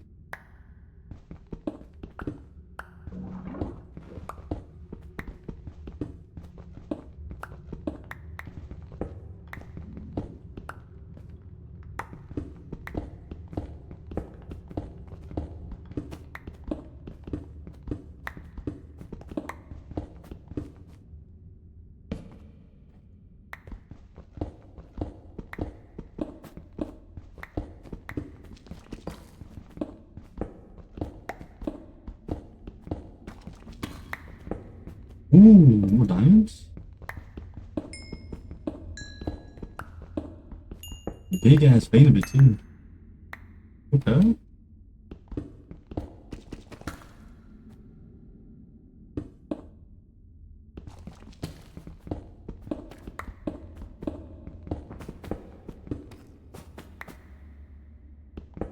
Not fully sure if I want to go in there, but might as well at least check it out.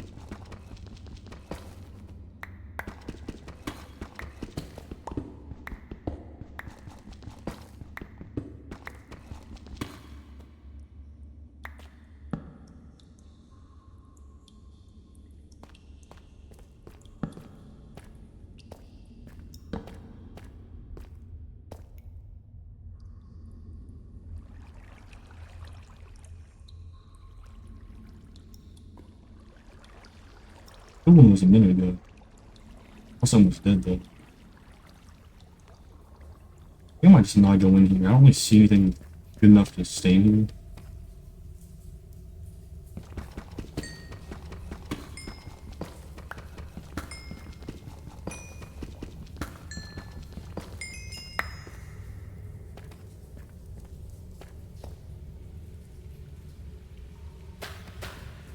Fuck no, I'm dead.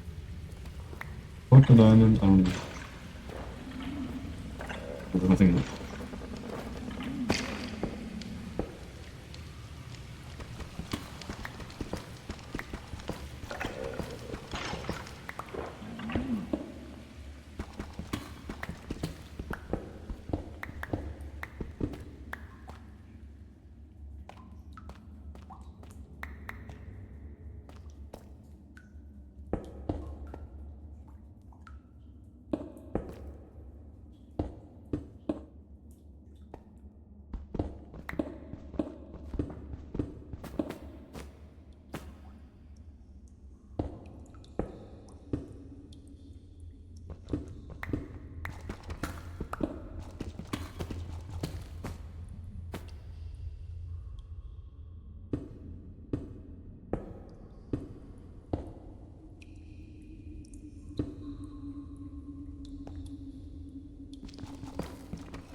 Nothing.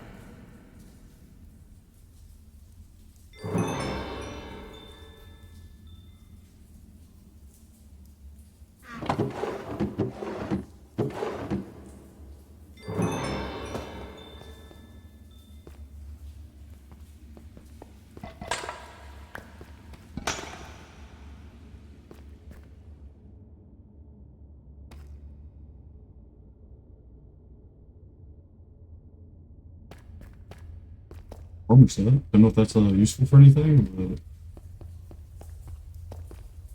guess we'll see.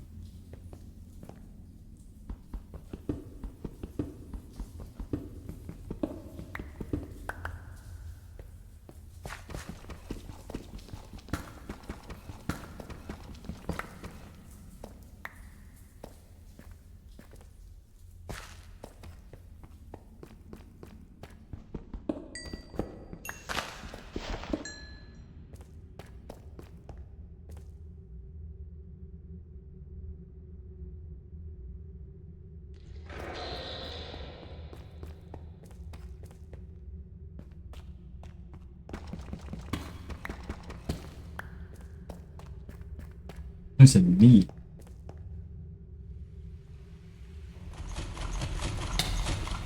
What is it? What is it?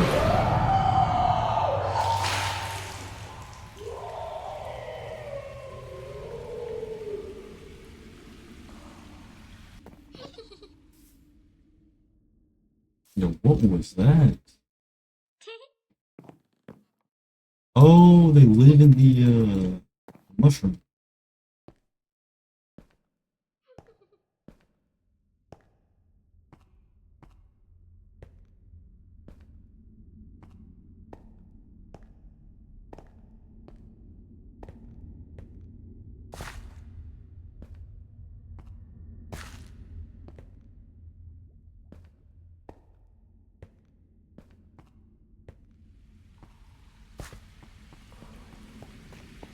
You know, like, I'm really hoping that thing that killed me isn't still down.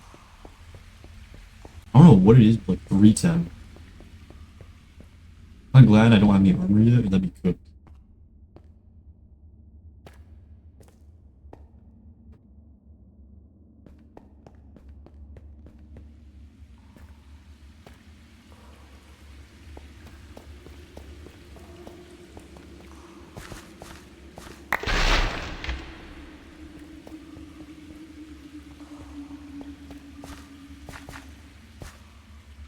No. Where did I come from?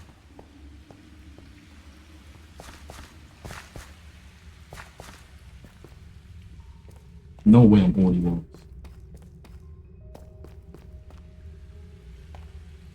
Right here, right?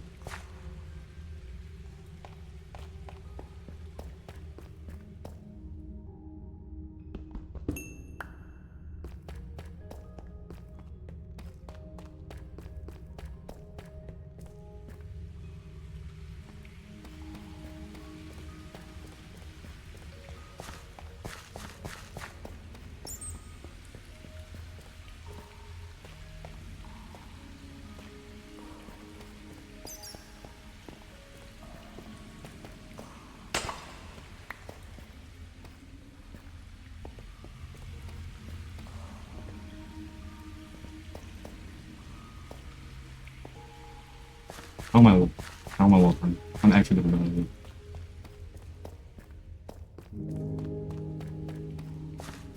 No stone.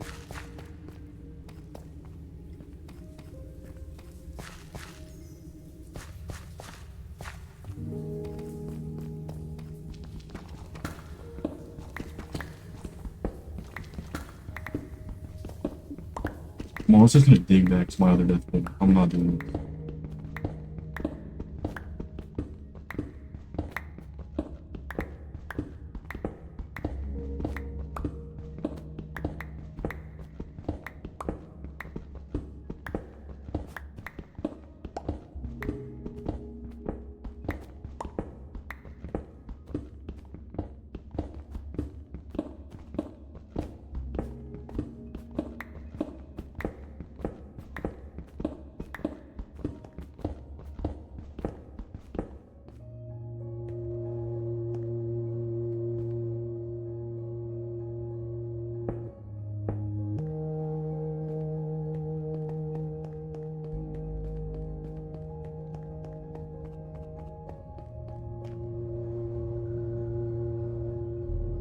Jackson, what are we doing, bro? What are we doing? Why are you like spamming in the YouTube stream chat section? What are we doing? Here, is this good enough for you?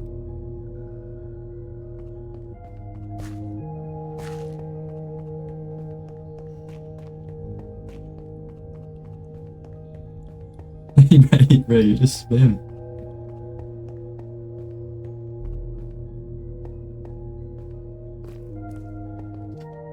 Yo, Jackson.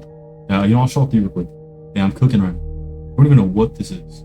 That's so many ores right now. It's got 5 diamonds. What do you got this shit? We got diamonds in my chest. I'm cooking. I'm gonna find lava and all that shit. I'm good.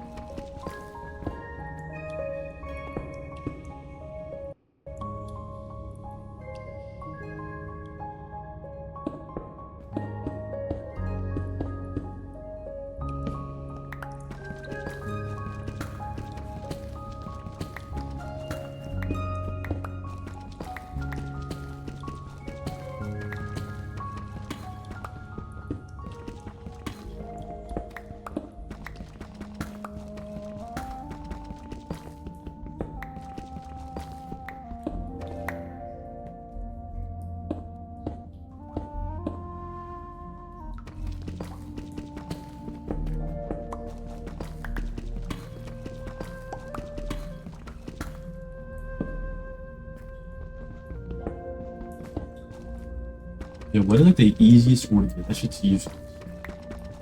I should throw so much shit in the hole.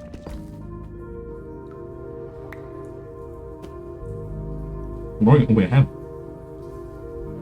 No, tin is the worst. I don't even think I've had lead before.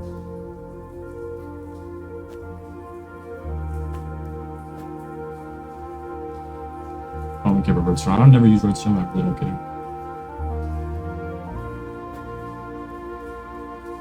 Wait, that's good enough.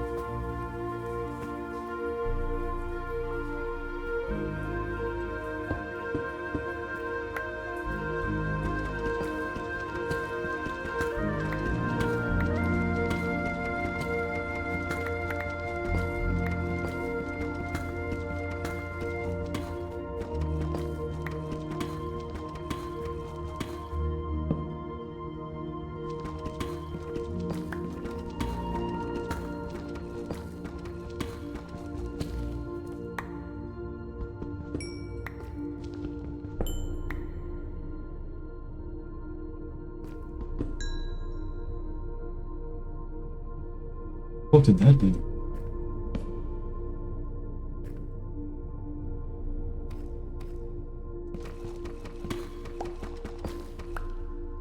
There's so many ores, I'm not gonna do anything.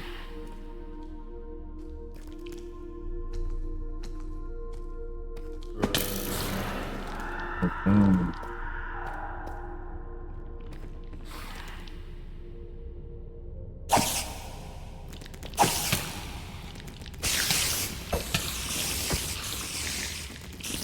What the fuck is this?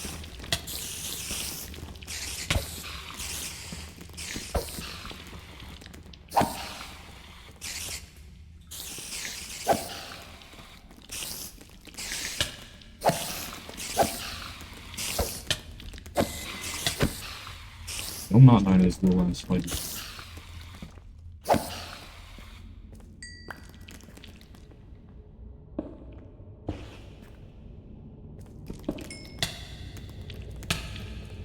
Is that ass?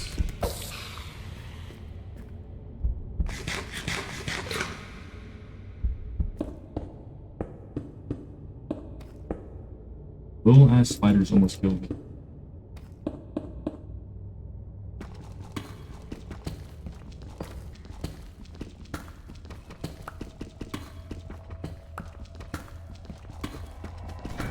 You're playing even wrong. You have to keep in mind though, I don't usually play on PC. If I do, I usually play on controller. You know, even though I'm missing half each spider, you know. Playing this on PC.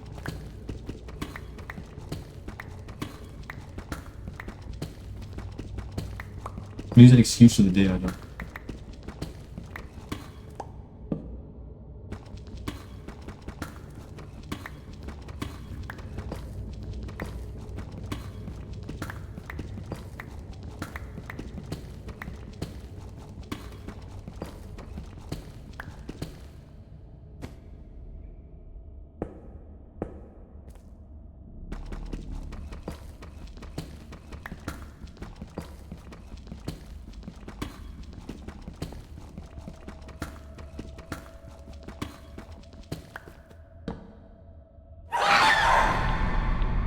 Oh, fuck. Yo, he's gonna start firing away, not always see. Yo,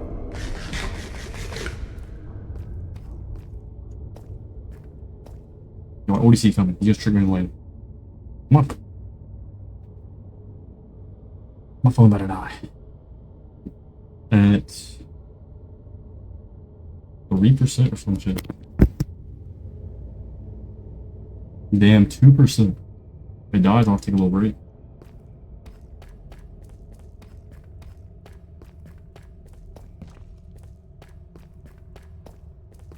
Damn, 1%. We'll see.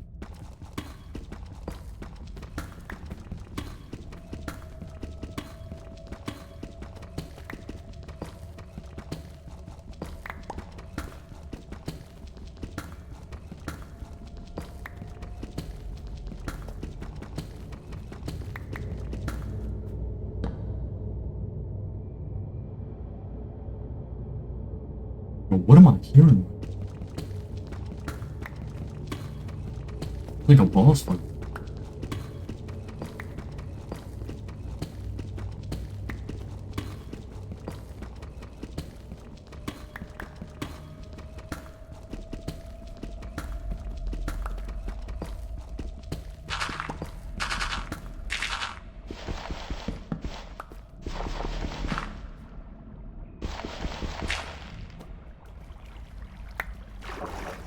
Oh, this water is annoying. Shit.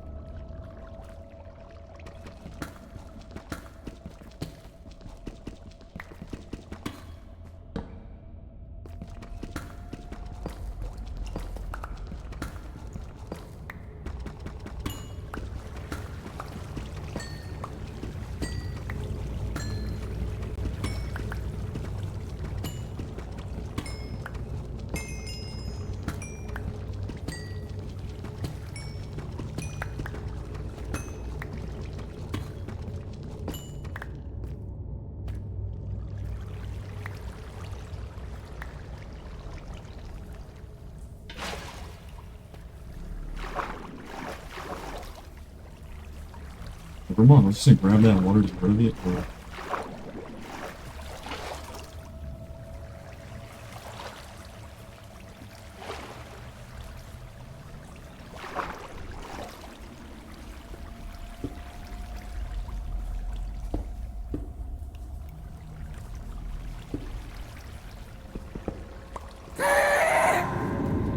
Yo, this was such a chode, I swear.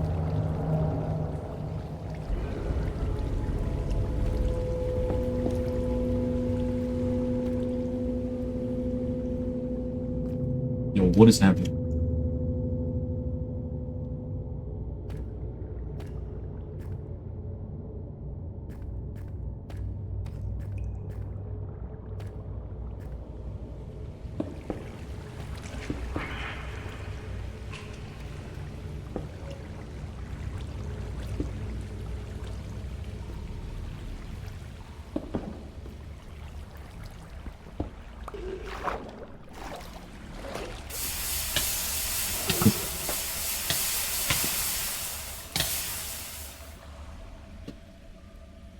How do I die to Fanta juice? What the fuck is Fanta juice?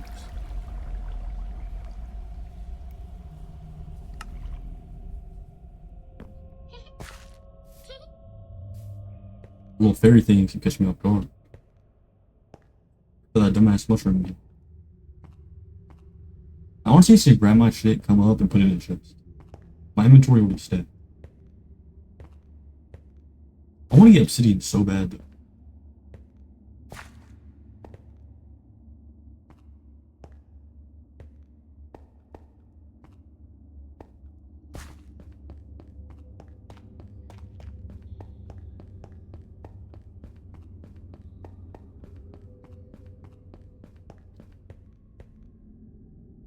Quick.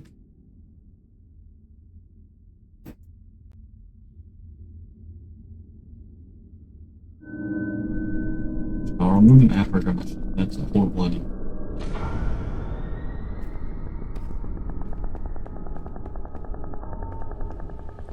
It's like someone's chasing me.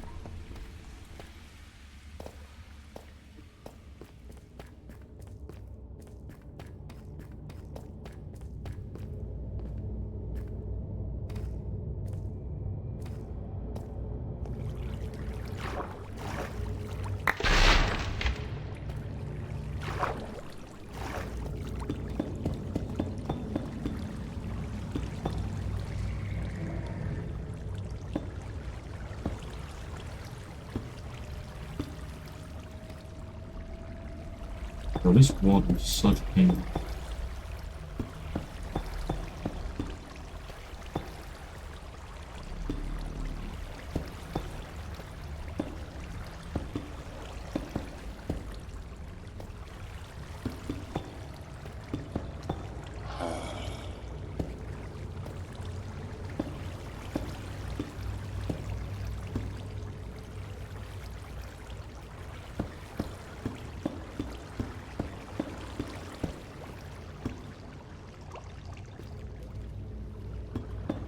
It's spreading.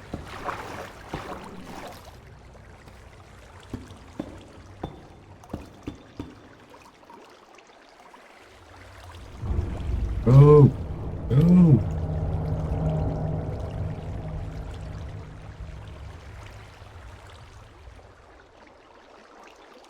Oh, Jake, how please go? That'll be so nice. Oh my god. I think these water physics gotta be bugged or something. What is it?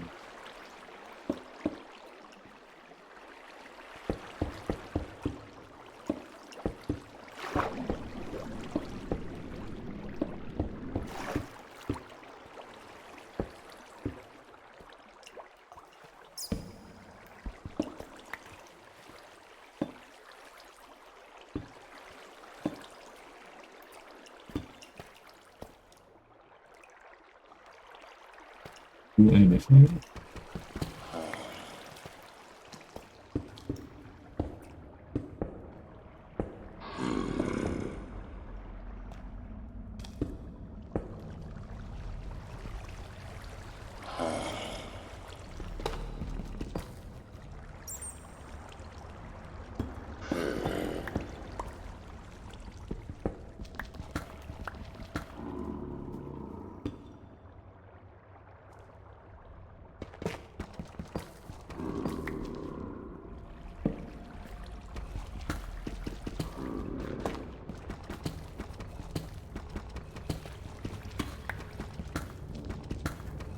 For diamonds?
What was that?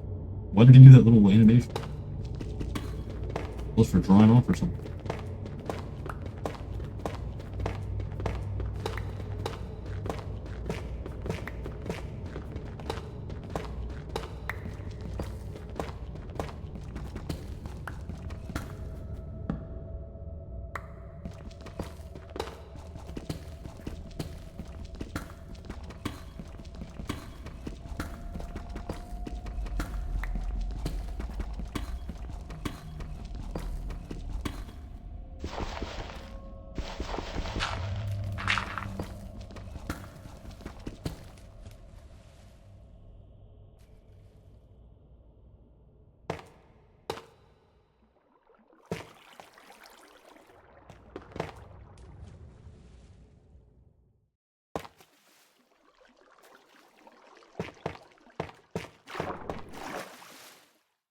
I honestly hated the realistic water physics, whatever's going on.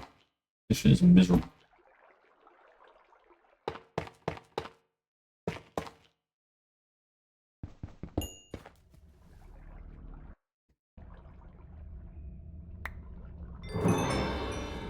Dark Gin. Looking pretty good.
One obsidian is better than nothing.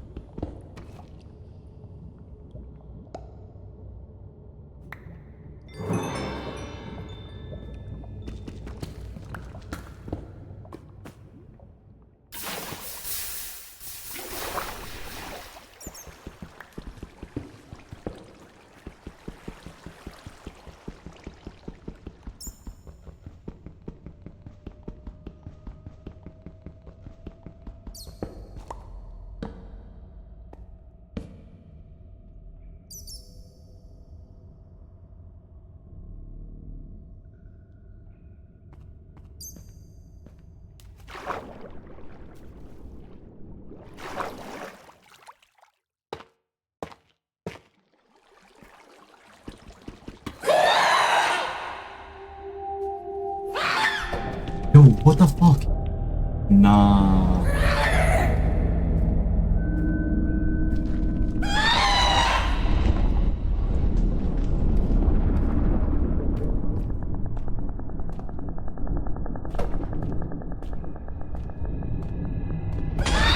So why is he calling that?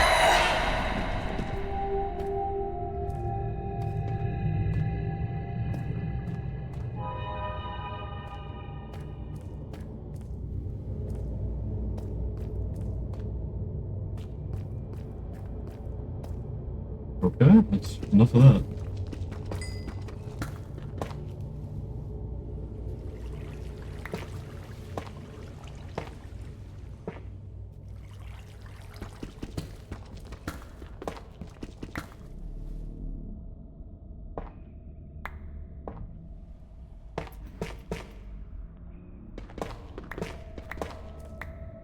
Hey, bedrock? Hey, good shit, good shit. I think that's good enough for right now. Didn't want to get another portal going. I guess I still probably can. We get another portal done. Light it and then go into it next. Audio monitor.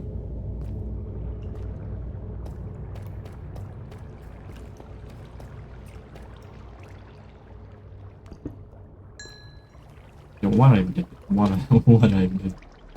I could assume anything I hit just have water burn.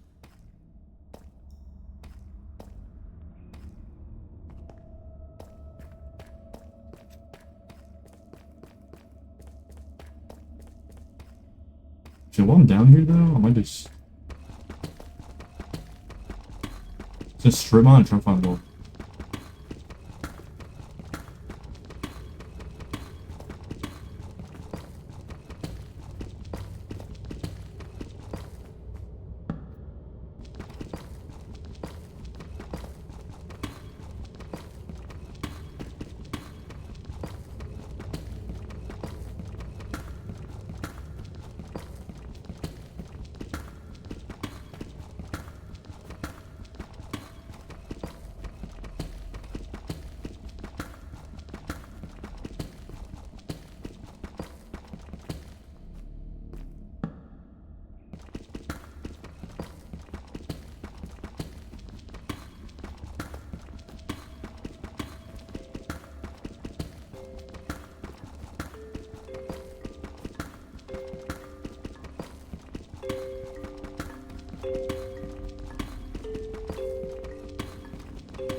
It took a long time to find some lava or anything.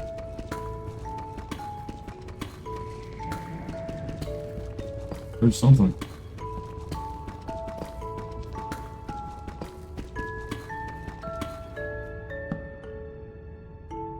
Maybe this is not a good way to do it.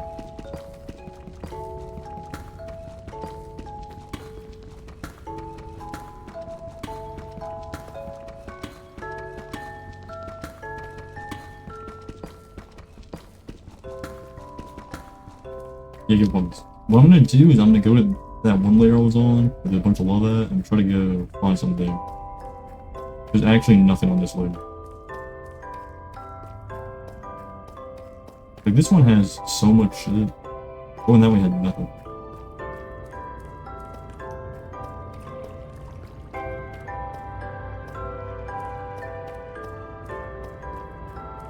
Probably worse mob, or, yeah, like, worse mobs near Bedrock, though.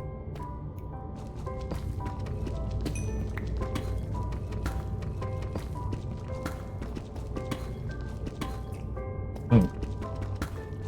Actually, fuck it, I'll just go right here.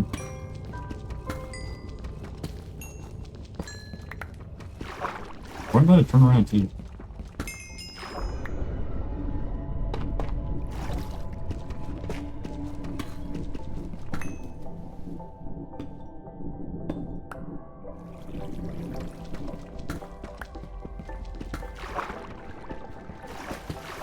Maybe I still would work, because I hate this.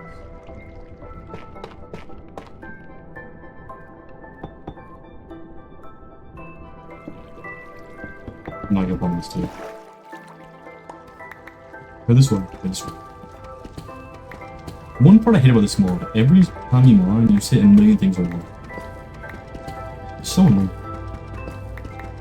I just want to mine peacefully, not have to go through like 47 water tunnels. Honestly, if it was lava, that'd be better than it being water.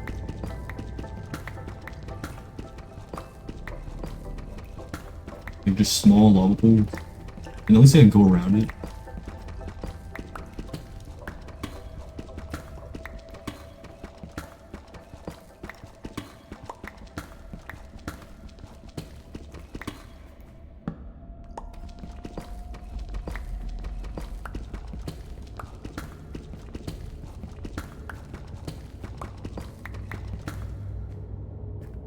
But how did I?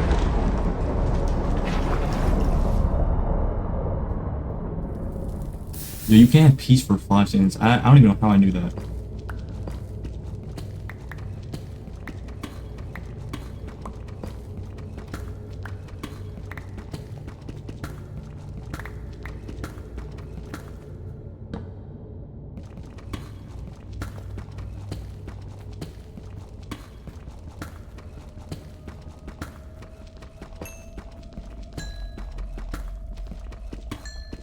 Getting the experience from it. I don't even want the red team. I might as well just take it actually.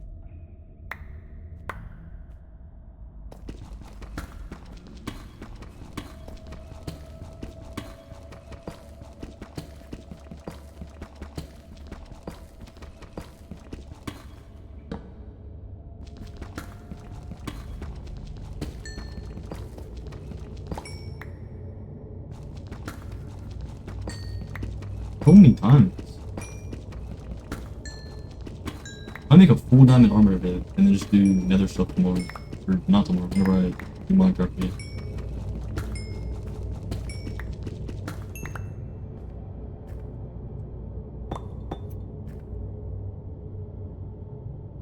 $23 diamonds. That's pretty good.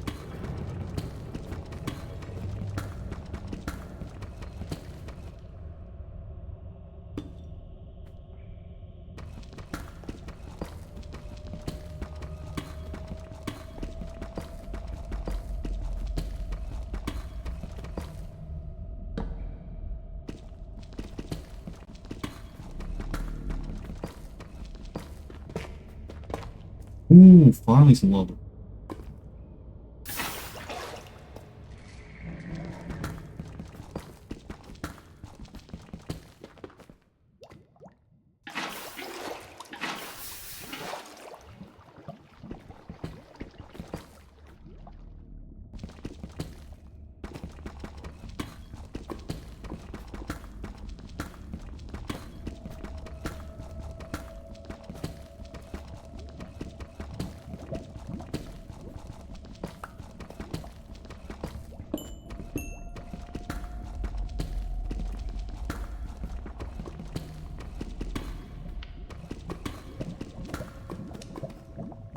Oh, finally.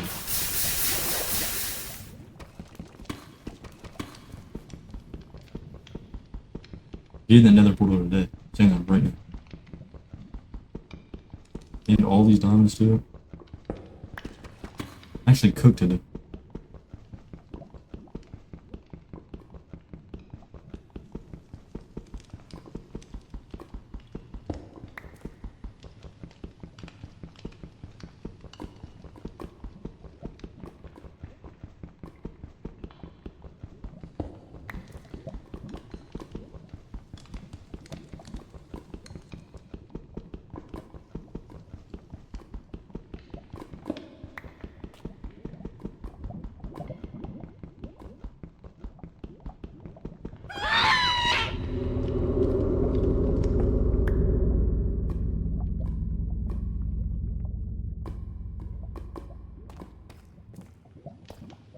I don't know what that was.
Most boring part, but I gotta get it done. Over how many I need? I think I need 12, but I'm just gonna go for like 14 or 16. I must go for 16. I have a little extra ring in here.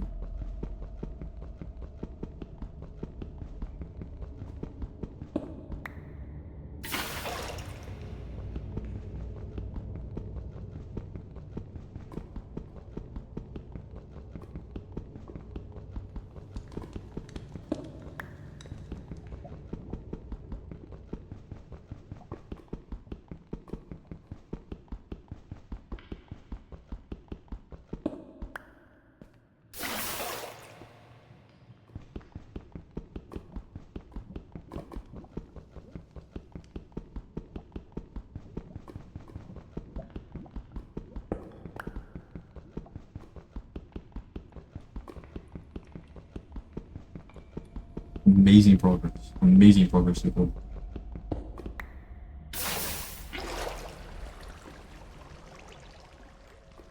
Okay, 17, I'm just gonna go one.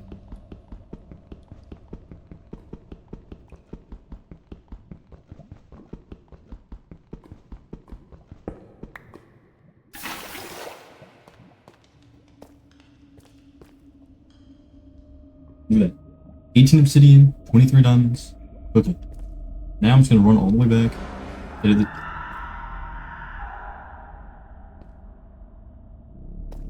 Probably edit this whole part out unless something happens. And then... yeah. Maybe the end of it, honestly. Wasn't expecting to get all this so fast.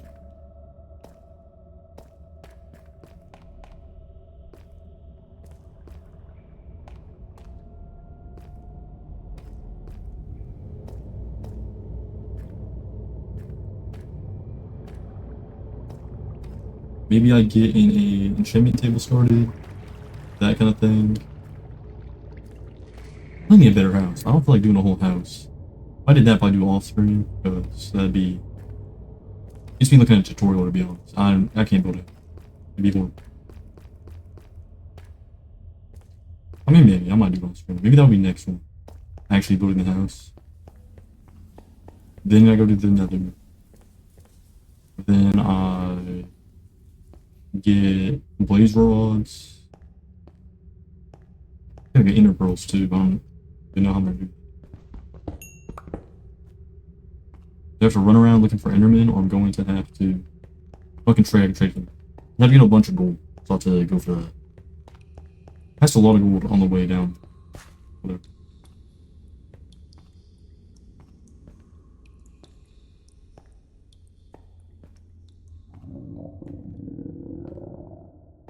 like somebody's stomach growling. That's what it's supposed to be, but...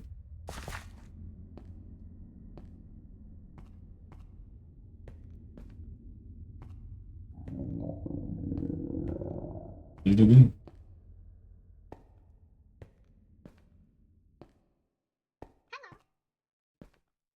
Yeah, this house is pretty bad. I got to do like something else. Well, that's me. I'm so confused with like. I'm just stupid. That makes sense. Please stop giggling.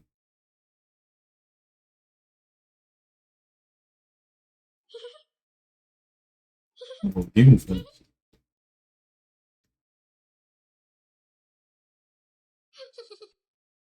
What are we laughing at?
I don't know why I did this. I'm just giggling.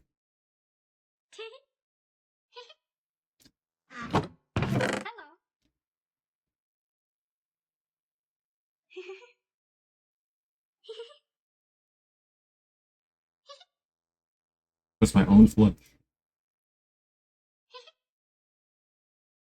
Okay.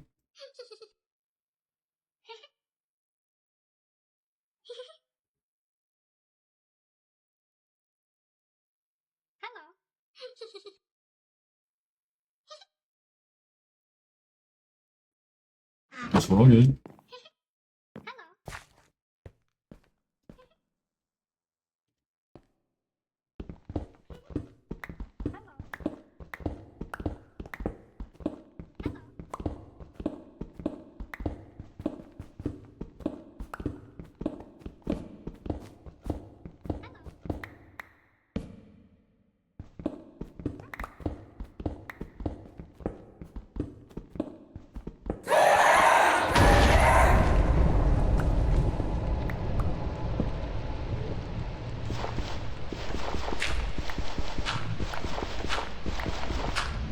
Am I paying attention to him right now? Because I already know he's not going to do anything right now.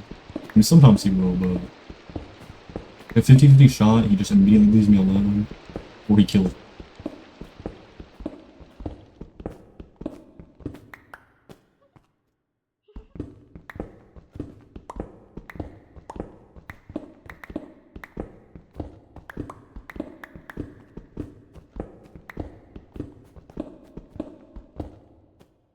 I think this should be big enough.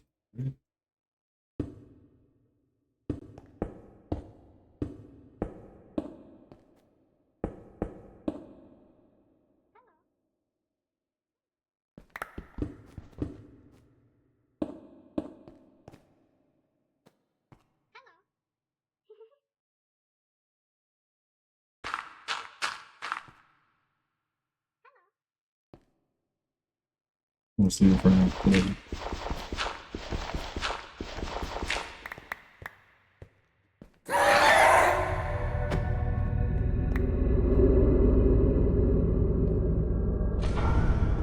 What is he doing?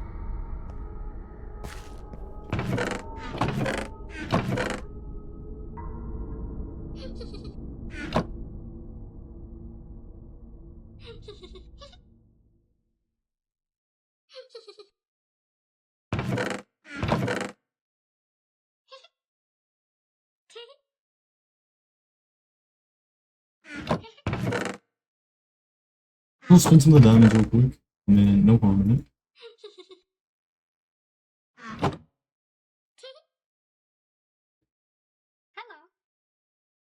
Just about what I actually needed that obsidian for. Don't know if I have enough to. Don't need it for enchantment tables.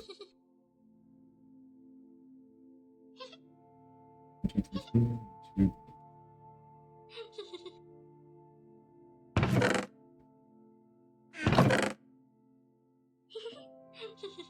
I can make a paper. Yeah, I need paper. I'm just going for it.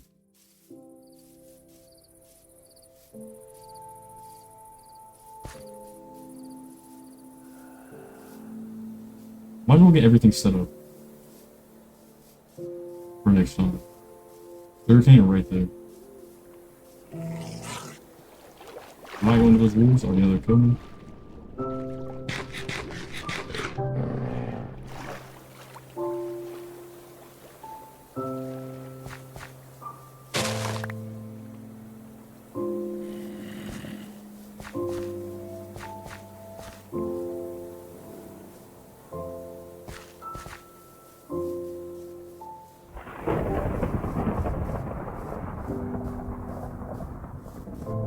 No, I think we are actually set. And then sugarcane growing.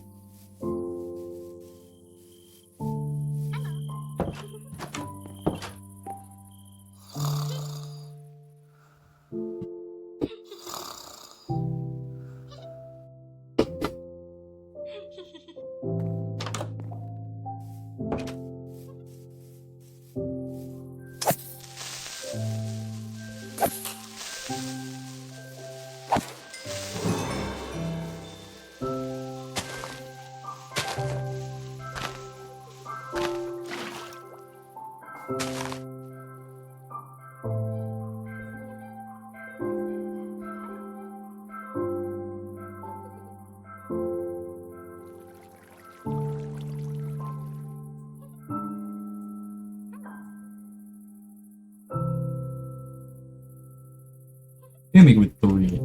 So I'll just wait till next time. I don't want to waste all of it now. Let that grow.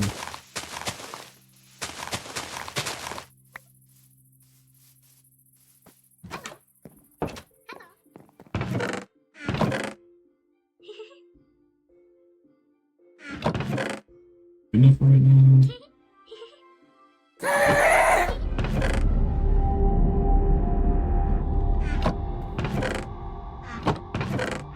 No, I did not mean to do that.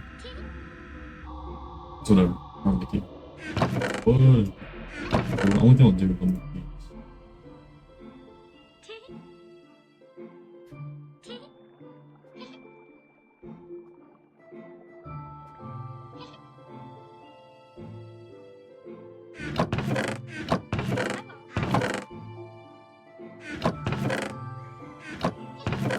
Oh, I do want to make some. I definitely need another diamond pickaxe. I wait to use it though until I get that enchantment table. Put them in inventory. Might as well make a diamond axe.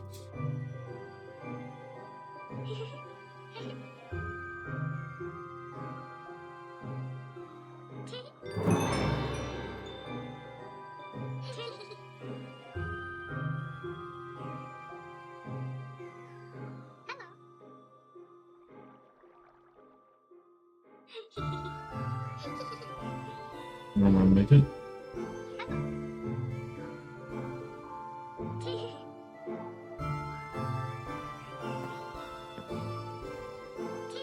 An enchantment table only takes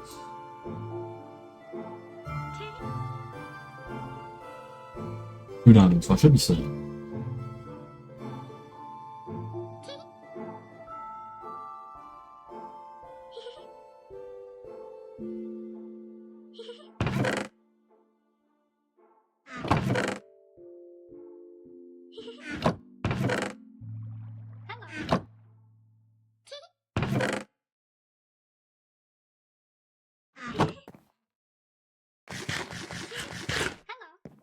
Is that probably the end of this one?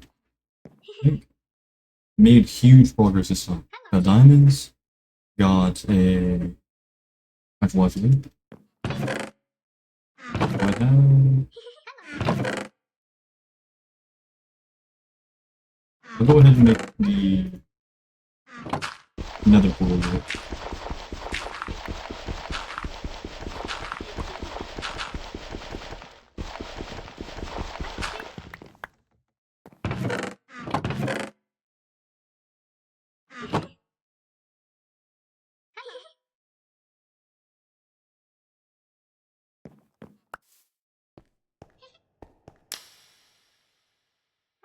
Alrighty, look at that.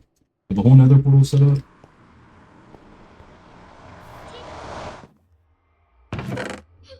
We take that with me next time. We need a bucket for anything, I don't think, so I'm gonna go to the nether next time, probably. So, alright, we're cooking. We got Farmer's Helmet, not really sure what it does yet. Actually, can't get these stats on it. Plus 75% villager reputation. That should be pretty good. So I have to pay villagers less when trading.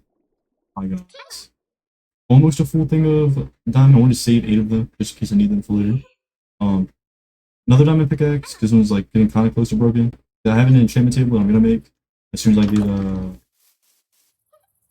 paper done. Wow. Yeah, so I should be cooking. This is going to be the end of the Minecraft segment. Not sure if I'm going to keep going, but for now, that'll be it. Yeah, so that should be it. I might do a few more reacts after this. I'm going to take me a little be right back break real quick thing. And I will let y'all know if I'm going to do some more reacts or if I'm just going to get off for, yeah. Hey, good game then. A lot of progress. I good shit done. Yeah, we're cooking. I will be right back. Made huge progress on Minecraft. So I was cooking with that. Okay, now we lock in. I'm gonna do 2 more reacts. That should just be done with stream. Was gonna do until 7, but don't really feel like doing that. Already got so much progress done, and we got like 4 reacts done. Gonna do 6 reacts today. Do pretty good progress on Minecraft. I'm cooking.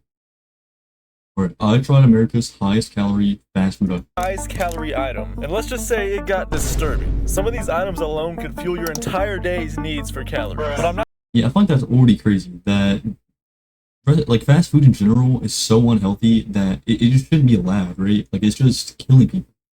I'm not just buying these items to see who has the highest calorie item. I also want to see if these diabolical foods are even worth it. So first up is Chipotle.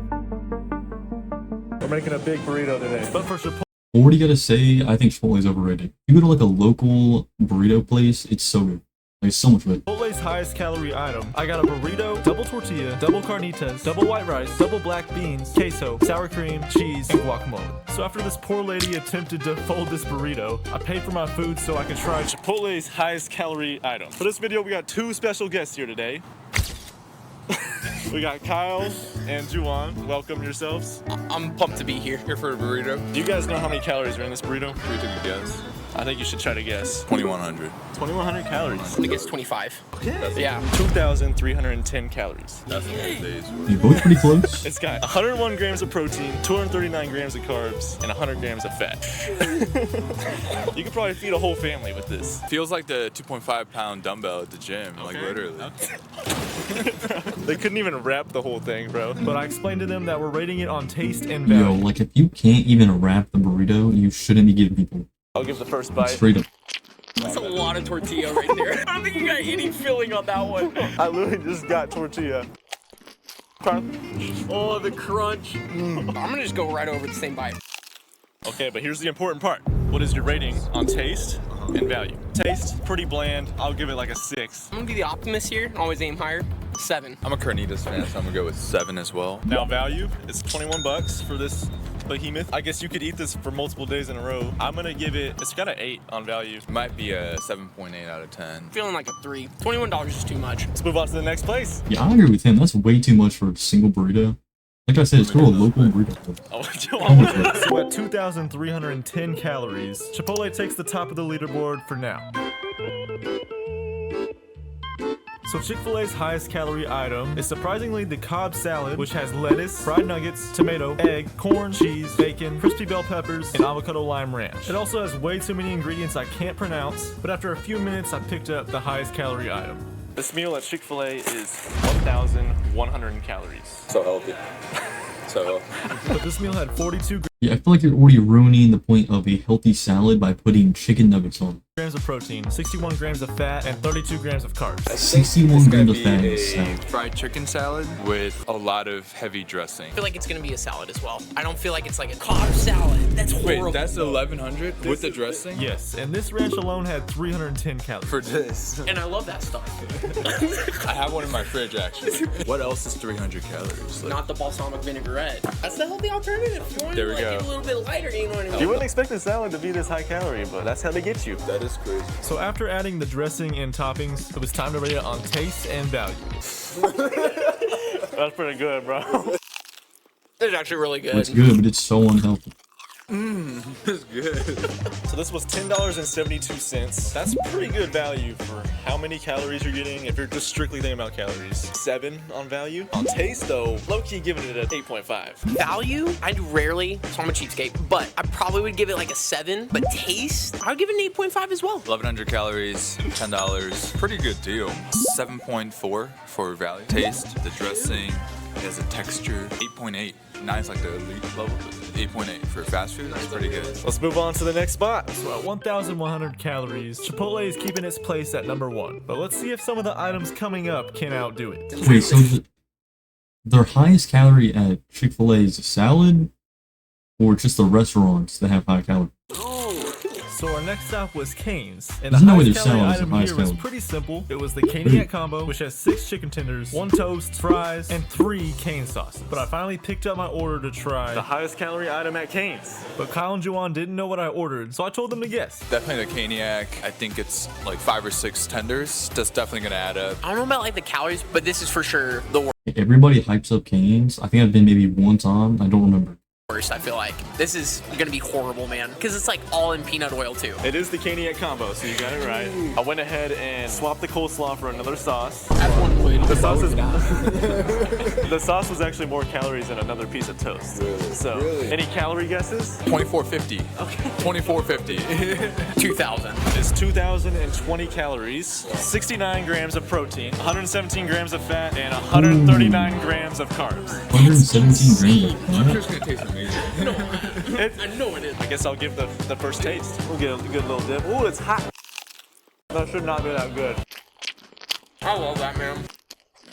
Hold on. Wait a second.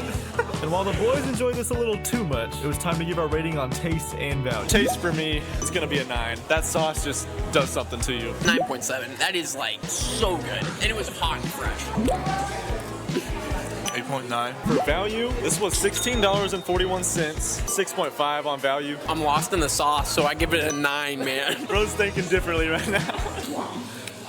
Wait, what's the question? What do you give it on value? 7. I'll give it a solid 7. Well, we pretty much destroyed this, but let's move on to the next place. But at 2,020 calories, Cane's was still not able to beat Chipotle, which is kind of crazy. But I hope you guys are realizing by now how bad some of these foods these fast food restaurants are selling you.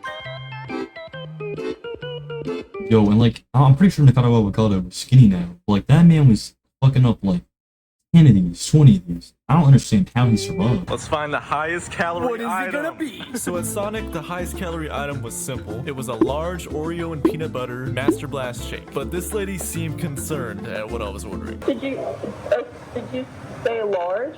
Yes. Okay, sorry. But after a few minutes, our item arrived. Any guesses on how many calories are in this thing? Wow, this monster. Maybe like 15. Dude, you guys gotta feel the weight of this. You think this weighs more than the burrito? This got potential. 1,500. Yeah. 1,500. This has 1,720 calories, 28 grams of protein. That's surprising. Yo, and it's not even a meal. That's like a snack. It's just like just ice cream. Like, that's 100 crazy. grams of fat and 152 grams of sugar. I don't even That's know what a not gram even is, one of but the three. that's a lot of grams. I think there's like 50 in a typical soda. Yeah. So this is like at least 3 sodas. And that's already a lot in a soda. I think it's time to taste test it. I mean, it is good. Wow. That's actually really good. Jamal's still going. Honestly, there was like way too much peanut butter for me in this. On taste, I'll still give it a 7. I think the taste was like an 8.4. I liked it a lot. So I think if it like didn't have peanut butter, 8.5. But because of the peanut butter, I'm gonna go like 7. It was $8.75. So for value, not there. I'm gonna give it a 4 on value. I mean, calorie-wise, you know, it's a lot of calories, but it's kind of junk calorie. Yeah, I feel like the value would be good calorie-wise, but it's not even a meal. That's just like a snack. It's a drink you have with a meal. It's 0.8. like, I do like a 3. It's so Man, unhealthy. $8 for cream. That's not good. If you're gonna do it, just get a small one. Like, look at how huge this thing is. I think you guys should try it. But even at 1,720 calories, Chipotle is still on top. This is making me question my whole existence, but there's no way this next place can't beat that. a Taco Bell 4-layer burrito with some burrito loco taco, whatever they're called. Those are so good. At Taco Bell, Probably the someone highest helped me, calorie but so- item is the grilled cheese burrito. But I made some changes. I put extra 3-cheese blend, extra beef, extra chipotle sauce, extra fiesta chips, extra rice, extra nacho cheese, and extra sour cream. That's right, extra everything. We got the highest calorie item at Taco Bell. I already told Kyle how many calories are in it, but it's got 1,200 calories, about 40 to 50 grams of protein, about 65 Hey, grams of honestly, that's less than what I thought it would be. He added everything. fat, and 100 grams of carbs. That's not too bad. It's not horrible. It's just the quality of ingredients. Yeah. That's the issue here. The nacho cheese is not the best thing you should be consuming in your body. Oh, it's greasy. The nacho cheese is so good though. Glistening grease that's on there. There's glistening grease. This smells so cheesy, man. This might take away like 5 hours of my life. Let's go for the taste. That looks kind of good though. I am a fan of Taco Bell. Honestly, never gotten the runs from eating Taco Bell either. So that's actually good, but in the worst way possible. Like that. Like look at this. There's so much cheese. It's like they milked a cow and they were just like. Yo, and where'd the other dude go? Go.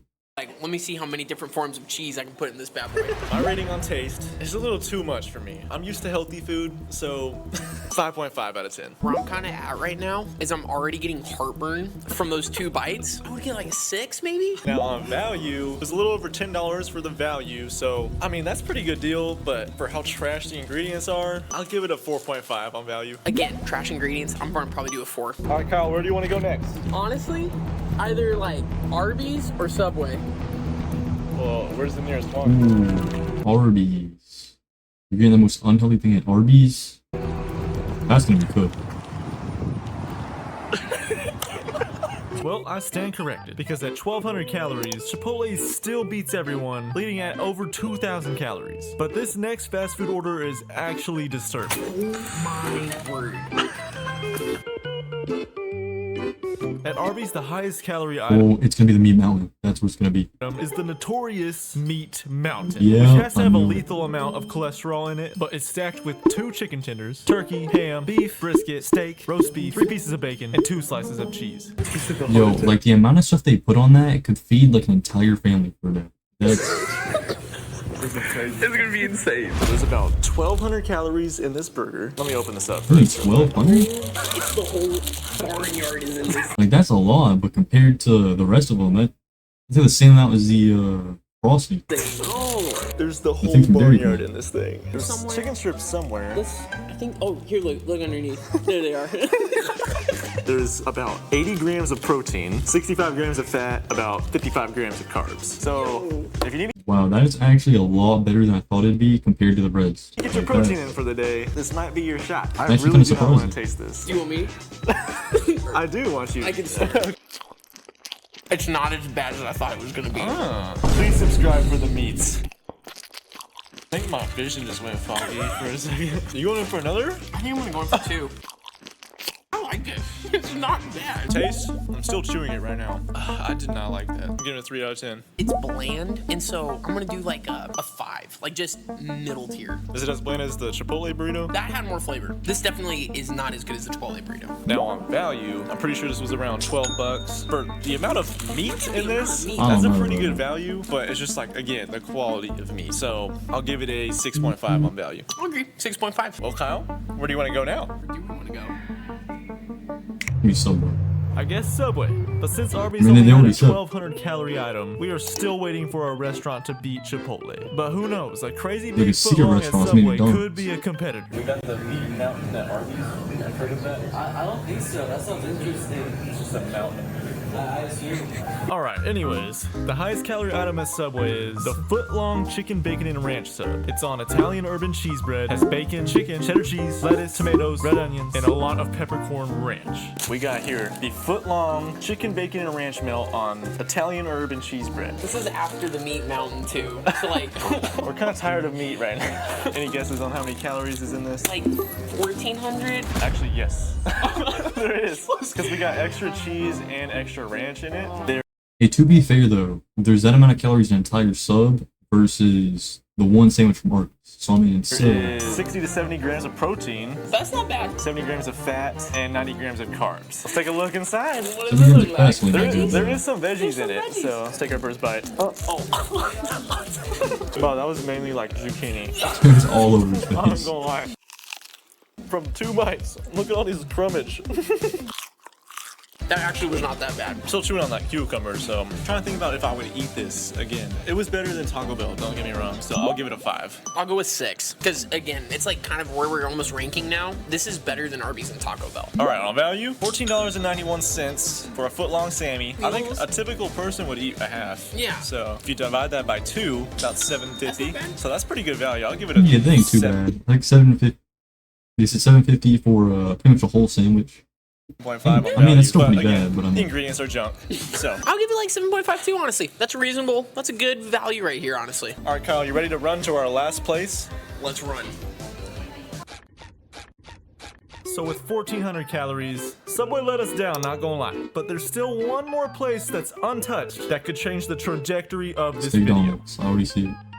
By the way, if you didn't just see it in that Oh, wait, last clip, okay, I it's didn't actually see McDonald's. that. So the highest calorie item at McDonald's is the double bacon quarter pounder with cheese. It has 2 quarter pounder beef patties, 2 cheese slices, 3 pieces of bacon, bun, pickles, ketchup, mustard, and onions. But in nanoseconds, we got our order. Here is the final high calorie fast food item we're gonna be testing today. So what we have here, I forget what it was called, bro. Double bacon. What was it? The double bacon quarter pounder with cheese. So much meat. It's really a work of art if you think about it. I'm already predicting though it's not gonna be Chipotle. Yeah, Ron. Kind of crazy if it does. It's 850 calories No, in this burger. So it's honestly like a welterweight. This is not a heavyweight compared to the other guys that we've You would think McDonald's would This take is the the cake. least Some amount. other macros are 47 grams of protein, 47 grams of fat roughly, 43 grams of carbs roughly, and 10 grams of sugar somehow. I think it's from the Wow, who would have guessed McDonald's is the healthiest out of all these other fast food? ketchup. Yeah, don't eat That's too much of actually this kinda if you're sugar conscious. Let's dig in. Okay. That's bringing back childhood memories right there. Wouldn't say it's good though, it's just nostalgic. like a weird bad memory. That was actually not bad for a fast food burger. Yeah, I don't know how they do that because I know a lot of the ingredients in here are fake. So they got some mad scientists up there in the McDonald's factory. Taste? I'm gonna go freaky, 7.2. I'm gonna go back like kind of where the other major fast food chains are at, 6.5. Nothing's beating Cane's. Cane's is goated right now. Like it is goated. That was some fresh chicken, man. I ain't gonna lie. Now on value, it was about $8.83. That's pretty good for a little burger, you know? Yeah. It's got a lot of protein as well. 8.5. Considering that it's like half the cost of pretty much every other menu item that we've had so far, and it was even cheaper than the milkshake, I think. That's a crazy thought. Like a quarter pound of meat was the same price as a milkshake. I think I'm gonna give that like an 8 because even though the food quality is not good, that's a lot of food for that price. I still think Chipotle takes the cake for the highest calorie item. That's crazy. That's Hey, like I said in the beginning though, just go to like a local burrito place. It's so much better, so much healthier. the first place we went Just to. might as too. well. Yeah. If you ate that by yourself, you'd feel full totally for the rest of the day. You're a bizarre human being if you Yeah. eat that in one sitting. Matthew Stoney. And I know it can feel impossible to eat healthy when fast food tastes this good, but in reality, it's not about being perfect. It's about making better choices, one meal at a time. And if I can do it, so can you. Anyway, this is my dinner tonight. Subscribe and see you guys next time. Yeah, that's a good video, good message. Like that. Subscribe. Alvin Landis. Move on to the next one. This one we have I tried every fast food spiciest item. Don't know how this is gonna go. I feel like fast food don't really have that spicy of food, but I mean we'll see. Alright, I tried every fast food spiciest item. Lucky. That if you get the Reaper tender at Dave's Hot Chicken, you have to sign a waiver because it's so spicy. Well, this is me signing that waiver and eating that chicken. Why? Because I'm a spicy boy. I genuinely think that there isn't a fast food item spicy enough that I couldn't take it. So I'm going to every fast food place in my area to prove that I am a real spicy boy. And I had no Yeah, like I feel like idea what was coming. Holy cow! I feel like fast food isn't really that spicy, even if they say it's spicy. But at the same time, like I feel like my spice tolerance is higher than some people because like I used to be eating hot sauce on everything. Like hot sauce is so good if you like garlic hot sauce. It's so fun. This is so painful. What do I do? I can't do anything. I just have to suffer. And to make it legit, if I can't finish any of these items, I have to roll the death dice. Which includes various punishments like Ice Bucket and the mystery punishment. And whoever has the spiciest item, Yo, that dice should have a one chip challenge on it. That's the what she winner meant. of the Chalice of Flame. Starting with That's easy. That's easy. We have the Lightly. spicy McChicken acquired. Smell test. Smells like cardboard. I'm finishing this 100%. I will not be rolling the death dice today. The Scoville unit is about 3,000. Yo, like it's junk food. It's not healthy, but that shit's so good. I'm gonna be so. It's so good. This is so light. Why This you is so moan? easy. Oh, hey, there's a little bite in this thing. This is pretty spicy. No, it's not blowing me away, obviously. They must know the stakes here. I mean, the chalice is on the line. Spice levels, spicier than I expected. I will give that 3.9. I was expecting 1 or 2. I was They like don't a taste 2. Spice, but No, that's good. Wendy's spicy chicken sandwich. That's good. spiciest thing. They're putting the fixins. This isn't on the menu. They're adding stuff to it. Oh, right. Another chicken sandwich. I think that will be a common. Cheating a little bit, but That smells like dirt. Open this puppy up. Okay, that looks nice. There is no official Scoville because this isn't on the menu. They added jalapenos for me. I said, what's your hottest thing? And he was like, I can cook something up for you. McDonald's wasn't playing around. Wendy's isn't playing around. People are here to win. They want the chalice, bro. Let's begin. All done. I'm gonna give that 5.2. a jalapeno on the spicy chicken sandwich sounds so good. Not bad. I would fuck that up so refuse bad. to roll the death dice. Carl's Jr. I don't think Carl's Jr. is gonna be bad. Hey, what's your spiciest thing? Sorry? What's like the spiciest thing on the menu? Sorry, Like what is what? the spiciest thing? Oh, the spicy chicken? Oh, the El Diablo. El Diablo? Okay, I'll get the Ooh, El Diablo. never heard God, of they got that. a picture of it flaming on there, dude.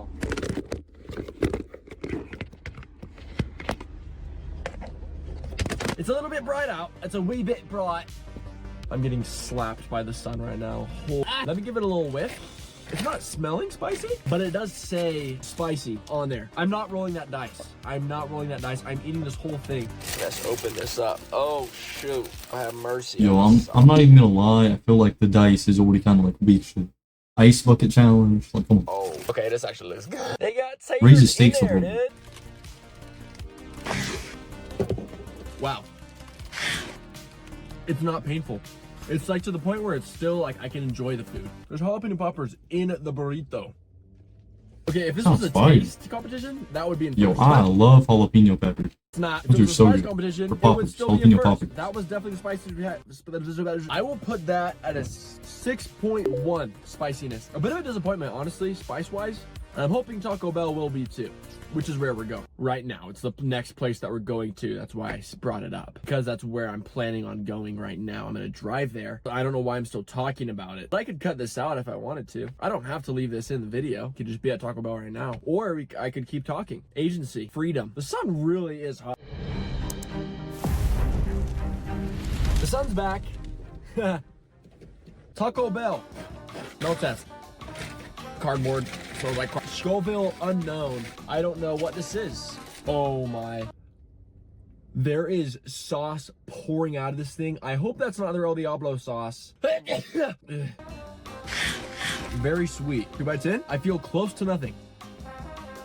This is good. Yeah, this looks more sweet than spicy. It's got pop. Sorry, it's golden hour. This is light, dude. I'm disappointed in Taco Bell. They're just fake. It's coming in. That was really good. It doesn't matter. I don't care. I do not care that it was good. I asked them for spice. Okay, I'm gonna give that 5.2. It was a negligible amount of spice. Very bearable and very good, which doesn't matter. I don't care. But if I did care, but I don't. But if I did, it was pretty good. It's awkward. Someone just walked by and now I'm kind of embarrassed. I'm staring at a camera in my car and they saw me and the light. It could not be more obvious what I'm doing. The sun is just like. Not get a straw. I got a straw. It's in the back. Oh, that smells good. This is a bit of a mess. Okay, what? Cheese? What? Shredded cheese? Okay, jalapenos. I'm gonna eat this. I'm not very scared about this one. I'm not a huge fan. It tastes like a jalapeno popper, but with like cheese that's not melted.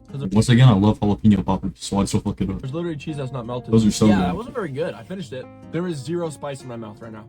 That was like a 0. Is that possible? There's 0 spice in that.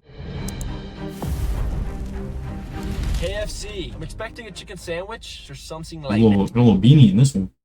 Doesn't matter if it's finger licking good today. I'm looking for spice. All right, I want a challenge. I haven't even been tempted to drink milk yet. This is just light. I'm taking it pretty well, as I thought I would. Hey, I was just wondering, what's your spiciest thing? We got some hot wings.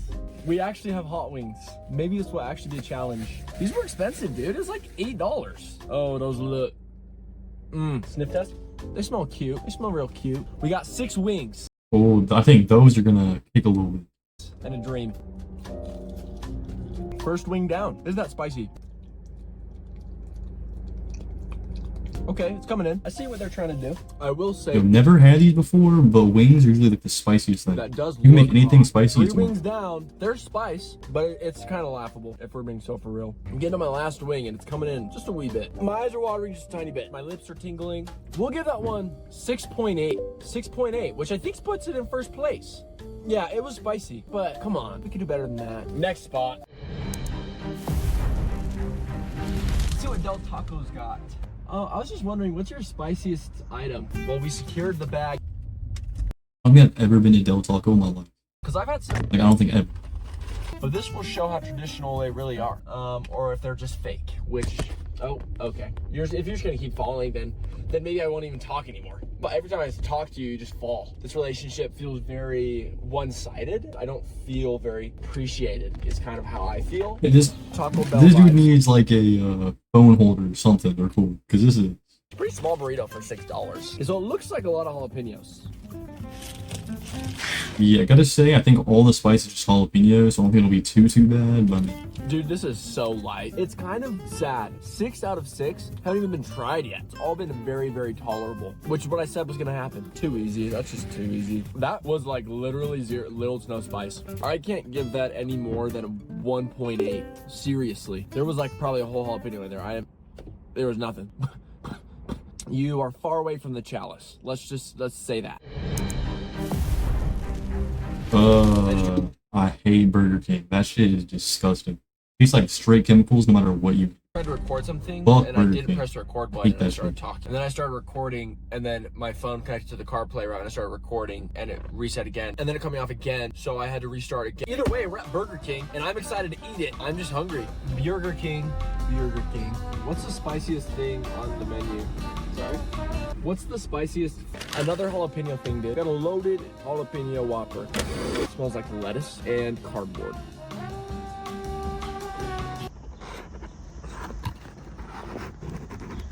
Straight chemicals. Appreciated that ultra Only close-up tasty. shot. This looks legit, dude. But that doesn't matter. I don't care if it looks legit. There's only one chalice. I don't care how it looks. It does look nice, but I don't care.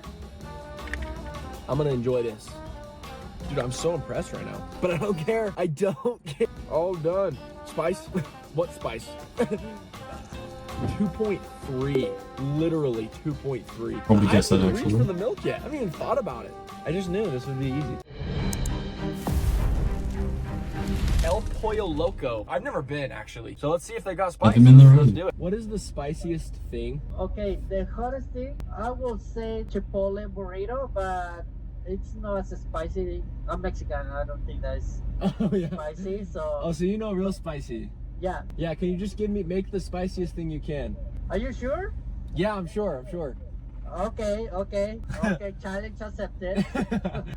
Make with the spicy. You made it? Fuck with that, dude. Spicy? Yeah. Okay. And also I'm gonna play some of those just in case you need more. Okay, thank you. He's so cool, dude. I love this guy. That dude That is was cool. awesome. I fuck And this with is it. a hefty burrito. Oh my gosh. It says spicy on it. Guys, we're getting somewhere. Something's happening here. Smells like quesadilla tortilla. I did just eat from the two last Jackson, you're on my account again. In case you notice that.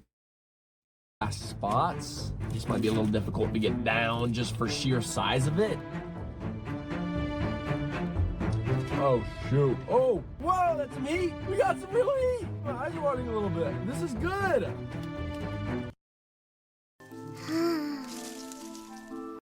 Not that I care at all. A smidgen of a pigeon, I do not care. This is a great burrito. Thanks to that guy for trying. This has got some real spice to it. This is, okay, I'm gonna say it. I don't care that you broke your This is still a tolerable amount of spice. Oh, it's getting spicy. Woo! Whoa, a wave of heat just hit me.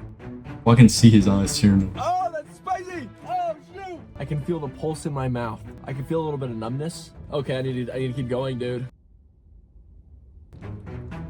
Wow, that was a beast, and it had some spice, dude. To give that a rating, my phone and a battery, but 8.2 is the final score for Del Taco. Not Del Taco, El Pollo Loco, dude. That was a good experience.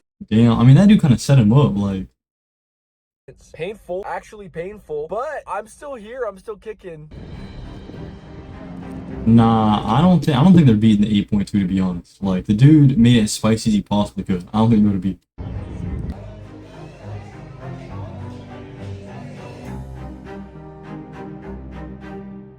Okay, we have it. Here it is. The Big Reaper. Signed a waiver to get this.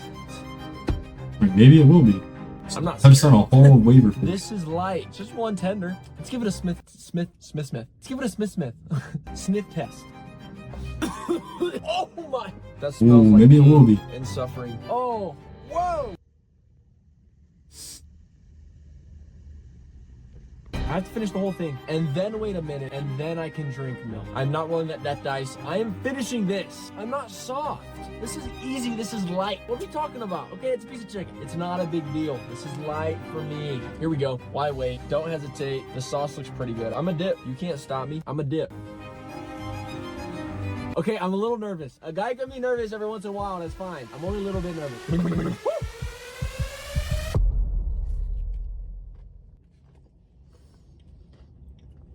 I'm gonna down it as fast as I can. You can tell it's spicy. Holy cow! Oh my gosh, I'm not crying, you're crying. I'm not crying, you're crying. I'm not crying. These aren't tears. These are fake. It's gotta be a no. Wow. Wow. I am. Ba-na-na-na-na. Da-na-na-na-na-na.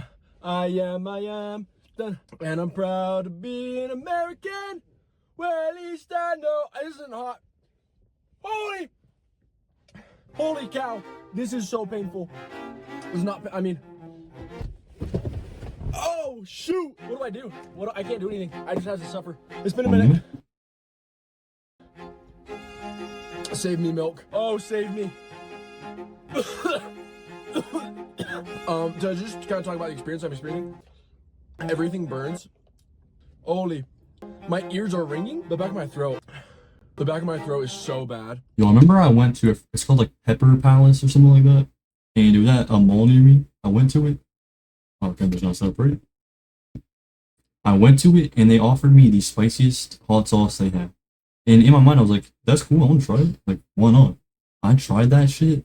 There was a Dippin' Dots, whatever they're called. There was like a machine there right next to it. I went and got one of those, down that entire thing. Then I went into a like soda machine and got some soda. Took that entire thing. Still didn't help. Went to the car, got like a almost like it's just hot soda in the car. Downed that, and my stomach was killing me. I was crying. My mouth was killing me. It was so bad. Pepper Palace was like fire though. I used to get wow, can't even speak. I used to get hot sauce there all the time. And my tongue. I need some bread.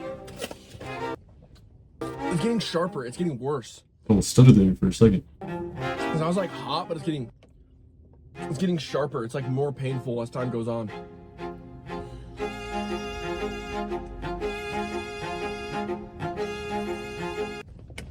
I'm fine. I'm totally fine. I'm running out of milk, bro. How is this happening? I'm sweating profusely. It's my tongue in the back of my throat. It feels like that was the longest minute of my life. This should be illegal. It comes in waves, bro. Like, yeah. So in my experience right now, extreme pain, and extreme suffering. Hey, if you want to hit your protein goals for the day, get one of those. 40 grams of protein. Man chugged an entire gallon of milk, or half gallon. Pain might be severe, but golden hour will not be stopped. Oh, I think we did it. I'm done with the milk. It's been a few minutes. I'm still suffering mildly, but holy cow, dude, horrible stuff. The taste, couldn't tell ya. I don't even remember. I was just trying to get that thing down. To rate that is a 10. That is a 10 out of 10. I'm a little bit humbled, I'll be honest. I never cried like that before in a long time. Well, we have to crown the victor. I mean, it's just, I don't think there's really a question here, is there? That was insane. You know, it's just insane. Damn, he ain't gonna try other ones? That's pretty cool when people do that. So if you want to, if you like this kind of... Damn, I know that was the last one. Fire video though. You like that? Subscribe. Talking a lot during that one, but that's because like I love hot food. Hot foods are so good. 6:30. Was gonna do another one, but unless I found like a short one. I might not. If I find like a 10-minute one, I do. Hopefully I'm gonna be able to be this one.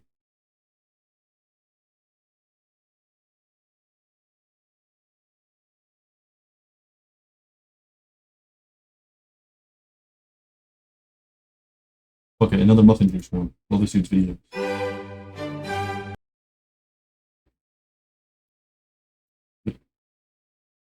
Alright.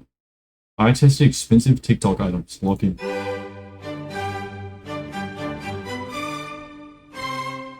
Hey I guys. think this is an older muffin juice video. Like a year ago. Whenever I buy off the TikTok shop page for a video, I usually try to find the most cheapest and low quality items I can get that break half the time because I don't want to spend a lot of money. This is finally gonna change. I want to buy the royal items this time. I want to buy the items that are over $10, maybe over $20. I'm buying the expensive items this time, okay? I actually did buy a lot of expensive TikTok items this time. They're actually right in front of me. And I got a lot. We're gonna see if buying more expensive TikTok products means you get better quality products. And I did spend a little more than I planned to spend on this video. Like a lot more. All right, I'm gonna start with the first item. Also, I bought this robe because I thought it would look like expensive, like I'm an expensive person.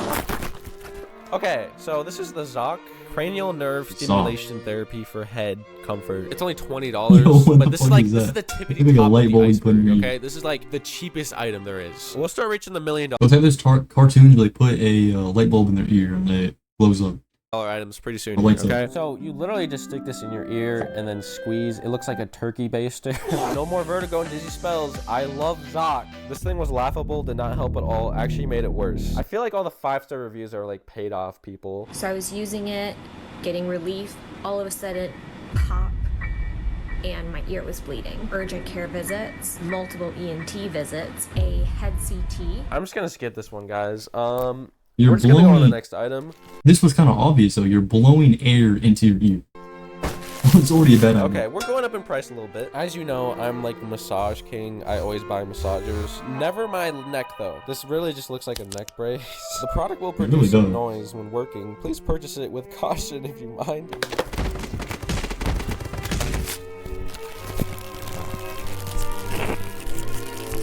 It looks so uncomfortable. Okay, so I can't even move my neck in this. Guys, imagine this starts going and it crushes my neck and I can't breathe. And I just die. What if that's how I go out? What if I go out from a massager? I'm afraid of this thing. I swear, it squeezes. It shouldn't be doing that. This feels like a neck brace. What if this is a neck brace?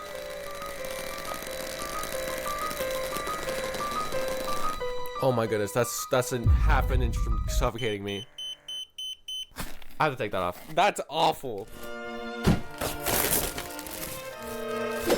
300-pound load capacity wearable exoskeleton chair. There's only I've seen these. Those look so uncomfortable. because no I would one's never use spending it. $70 to strap a chair to their waist. I did find a video on this. In order to improve my efficiency, my boss gave me Okay, I didn't add that That's sound. horrible. That was theirs. That was their fart sound effect, okay? Pretty interesting device, but was the fart in the beginning necessary? That fart was personal. I mean, the rest of these comments are like AI-generated emoji comments. Its scientific name is exoskeleton chair. Are you gonna really wear that at the Strength grocery power. store? How do you even put this thing on? How do you put this thing on? Is this the seat? This is the seat. Yo, if you go into a grocery store wearing that, everybody's laughing at you. Literally everybody in that store. I don't want, oh my goodness. I hate this. I hate this type of stuff. So my butt can be that wide. And I think it's fart, dude. My butt's probably that wide. So if I sit on it, it's like that. Okay, I got it. This is backwards. Imagine getting ready to go to the grocery store and you have to do this every time. All right, let's see if this works. Oh shoot. I was not expecting it to work. I just get right back up. That's actually kind of sick. The only problem is people are just gonna hear this every time you walk.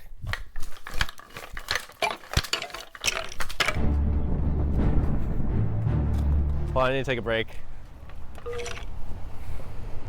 Alright. Looks so uncomfortable. This is working.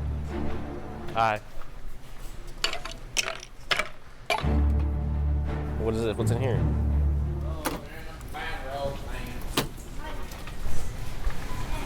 Oh, I love it. You done?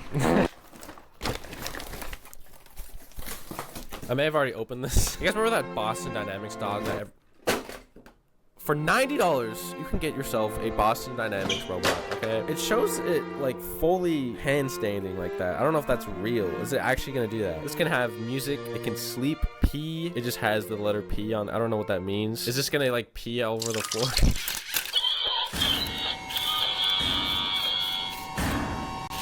I don't even want to know what's happened there. I'm just gonna put him down. I'm not gonna put him down. Maybe he does need to be put down, actually. Oh, my cat. Okay, I'm gonna click the handstand. Oh, okay.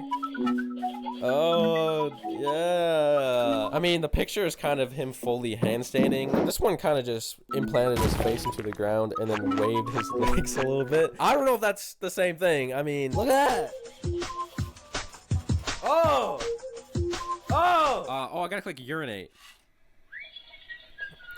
Oh, it does. I was kind of hoping for it to have an actual stream of pee come out. I feel like it's kind of a scam, guys.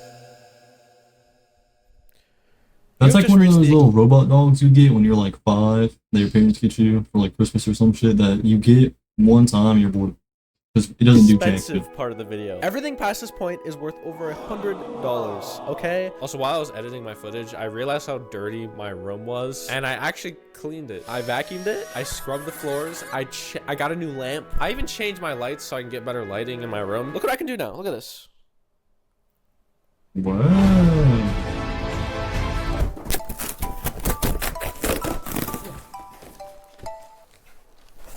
Propane grill torch, $89. Okay. That's a flamethrower right there. That gotta be worth it. Okay, well, the next items will be $100. Might okay? explode, This thing looks but gotta be worth amazing. it. You can you can grill. Already gonna predict though he can't use it because you probably have to buy a propane, mini propane tank for it. So. That's sick. Look at that. Oh. Edit in a fire right there, like a fire coming out. Oh wait, I have my phone charger. It's an all-day kind of thing. It keeps having to be on the charge. I'm switching between my phone and my laptop. Alright guys, check out this bad boy that my wife got. So. Hey, this is just how my voice sounds. Check out this thing my wife got me right here. Let's show you what this thing can do.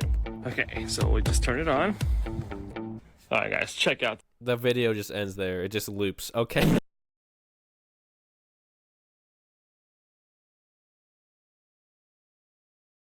Why is there no audio? think it's just a video.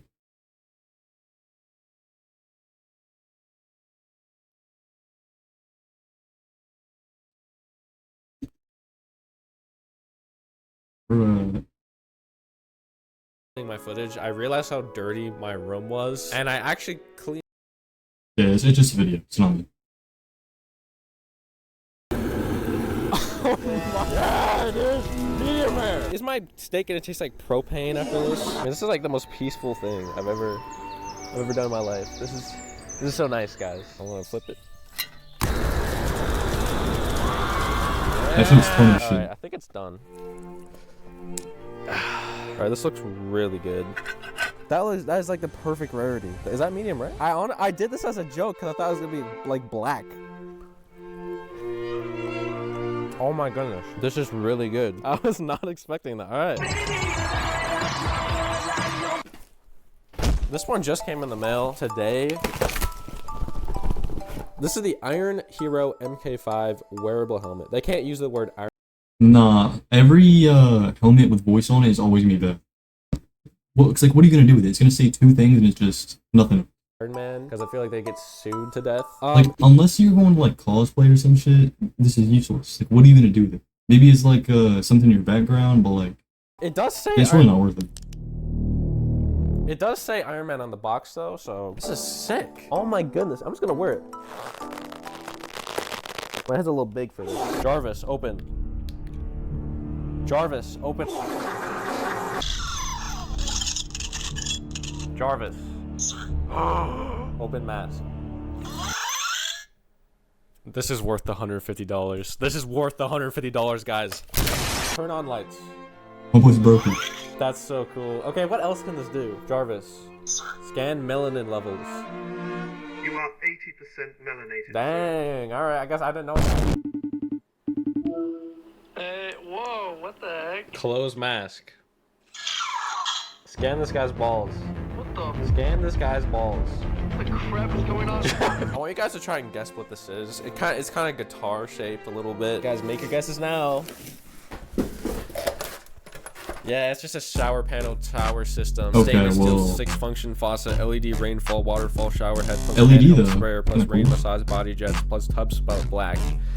It's just one of these. I know I spent almost a day's wages on a shower head, but it's gonna be worth it, guys, okay? This lady left a good review. I don't want to read all of it. You can just read it for yourself, I guess. I don't know. I'm gonna voice this part over. My brother helped set up the shower panel, so everyone comment, thanks, Carson. When I started the shower, I don't know why I was so surprised at running water, but I guess I was. It kind of felt like those water sprinklers that you play with as a kid, not really like a $150 shower panel. Oh, shoot! I don't know why I was so surprised. It actually started to go out the other end. I don't know if this is a feature or we just broke it. I think we might have broken it. I give it a 3 out of 10, guys. No way. Yeah, I really don't know what the idea was for buying a shower. I don't think that was really Another worth box. it,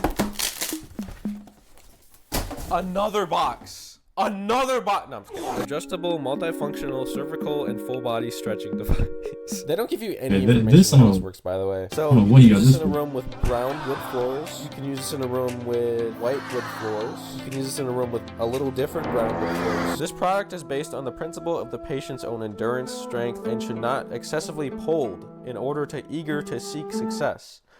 What?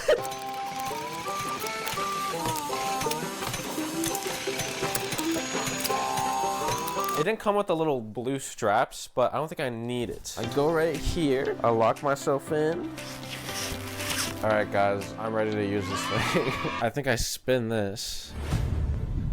He's gonna break. He's just I think I'm a snap little his big jaw. for this. Doesn't really He's gonna stretch break his out. jaw. Guys, I look like an idiot. I probably look like an idiot right now. I'm supposed to spin this, and the bench lengthens, and then I just start stretching. This is literally one of those medieval stretching torture devices. Oh my goodness. But it's like I'm self-inflicting it. This is definitely designed for people who are smaller. I'm like 6'8", so it's not gonna work for me. It's time to unbox the second most expensive item I bought. Also, do you guys remember when I said I'd clean my room?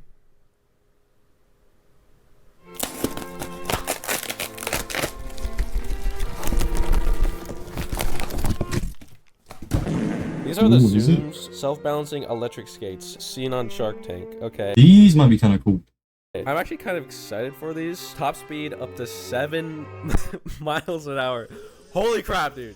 That's cruising. Bring them with you anywhere. Work? Who's like going to like their 9 to 5 in these? Guys, if you want some electric skates that are self-balancing, this guy, he's a newbie, never skated before in his life. Look, he can do it like a pro. Look at him.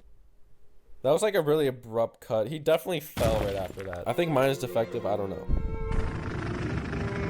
Nah, that's just, it gets nervous sometimes. Oh. These are a lot bigger than I thought they were gonna be. All right. I don't know if I can use them in my room. Whoa. You're gonna get run over. Right by the cat is kind of risky. Oh.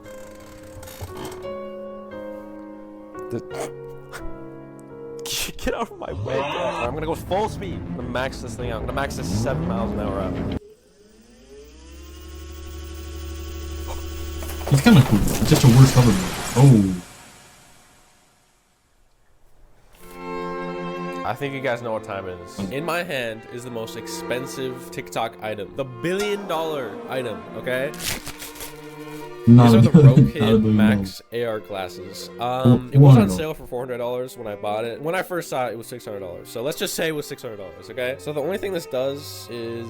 I can't really find what it does. Thanks for the stupid comment. Who commented that? This has the largest virtual FHD giant screen, and that's the only thing it does. I'm pretty sure on the Oculus Quest, you can do this and also play games and do 10 other things. This is a work of Yes, I can't wait to unplug my 3. He's leaving all these TikTok clips in. I have a strong hunch that this is going to get me copyrighted, but, you know, play it out. $600 monitor so I can plug in my $600 glasses so I can see through my monitor again. I've always wanted this. Oh, look at that. How do I look? I can't even see out of this right now. If I wear this in public, is anyone gonna notice that I'm like playing Fortnite on these? Oh shoot, yo! What's the point of this? You have to plug it into a computer that already has a screen so you can see a screen. That's the screen. That's also the screen. Very straightforward. So yeah, I'm so seeing the screen. This one, so I want to get right into This is sick. The glasses are getting really hot for some reason. Is this Should really explode on his face. $400 on this? Movie meal. I made it so no one can see my display except me. And I mean, it looks alright. That's what I'm seeing right now. And I can like see it anywhere basically. I'm so glad you guys watch my videos so I could just buy stuff for myself. I feel like someone would be really confused if they walked in on me right now. Like, oh, what are you doing? And I'm just like, oh, I'm looking at my computer. And I'm just staring at the ceiling. Hey, have you seen the... Wait, what? Sorry, I'm just on the computer right now. I'm actually playing on the computer. They would think you're beating. They would think you're beating it. 1000%. I'm just looking. Sorry, what? So what did I learn today about TikTok Shop? I learned that buying expensive things means sometimes you get something. I don't know. I just wanted to buy stuff. Thanks for watching, guys. Fire video. Love this dude's videos. Hey, leave him a like. 40 subscribed. Muffin Juice. Y'all gotta check him out. Videos are fire. 1.27 million subscribers. Don't know, I haven't heard him before up until today. The videos are so fire though. Third one of today. The last video though. Hope y'all enjoyed the stream. I'll talk to y'all later. And yeah.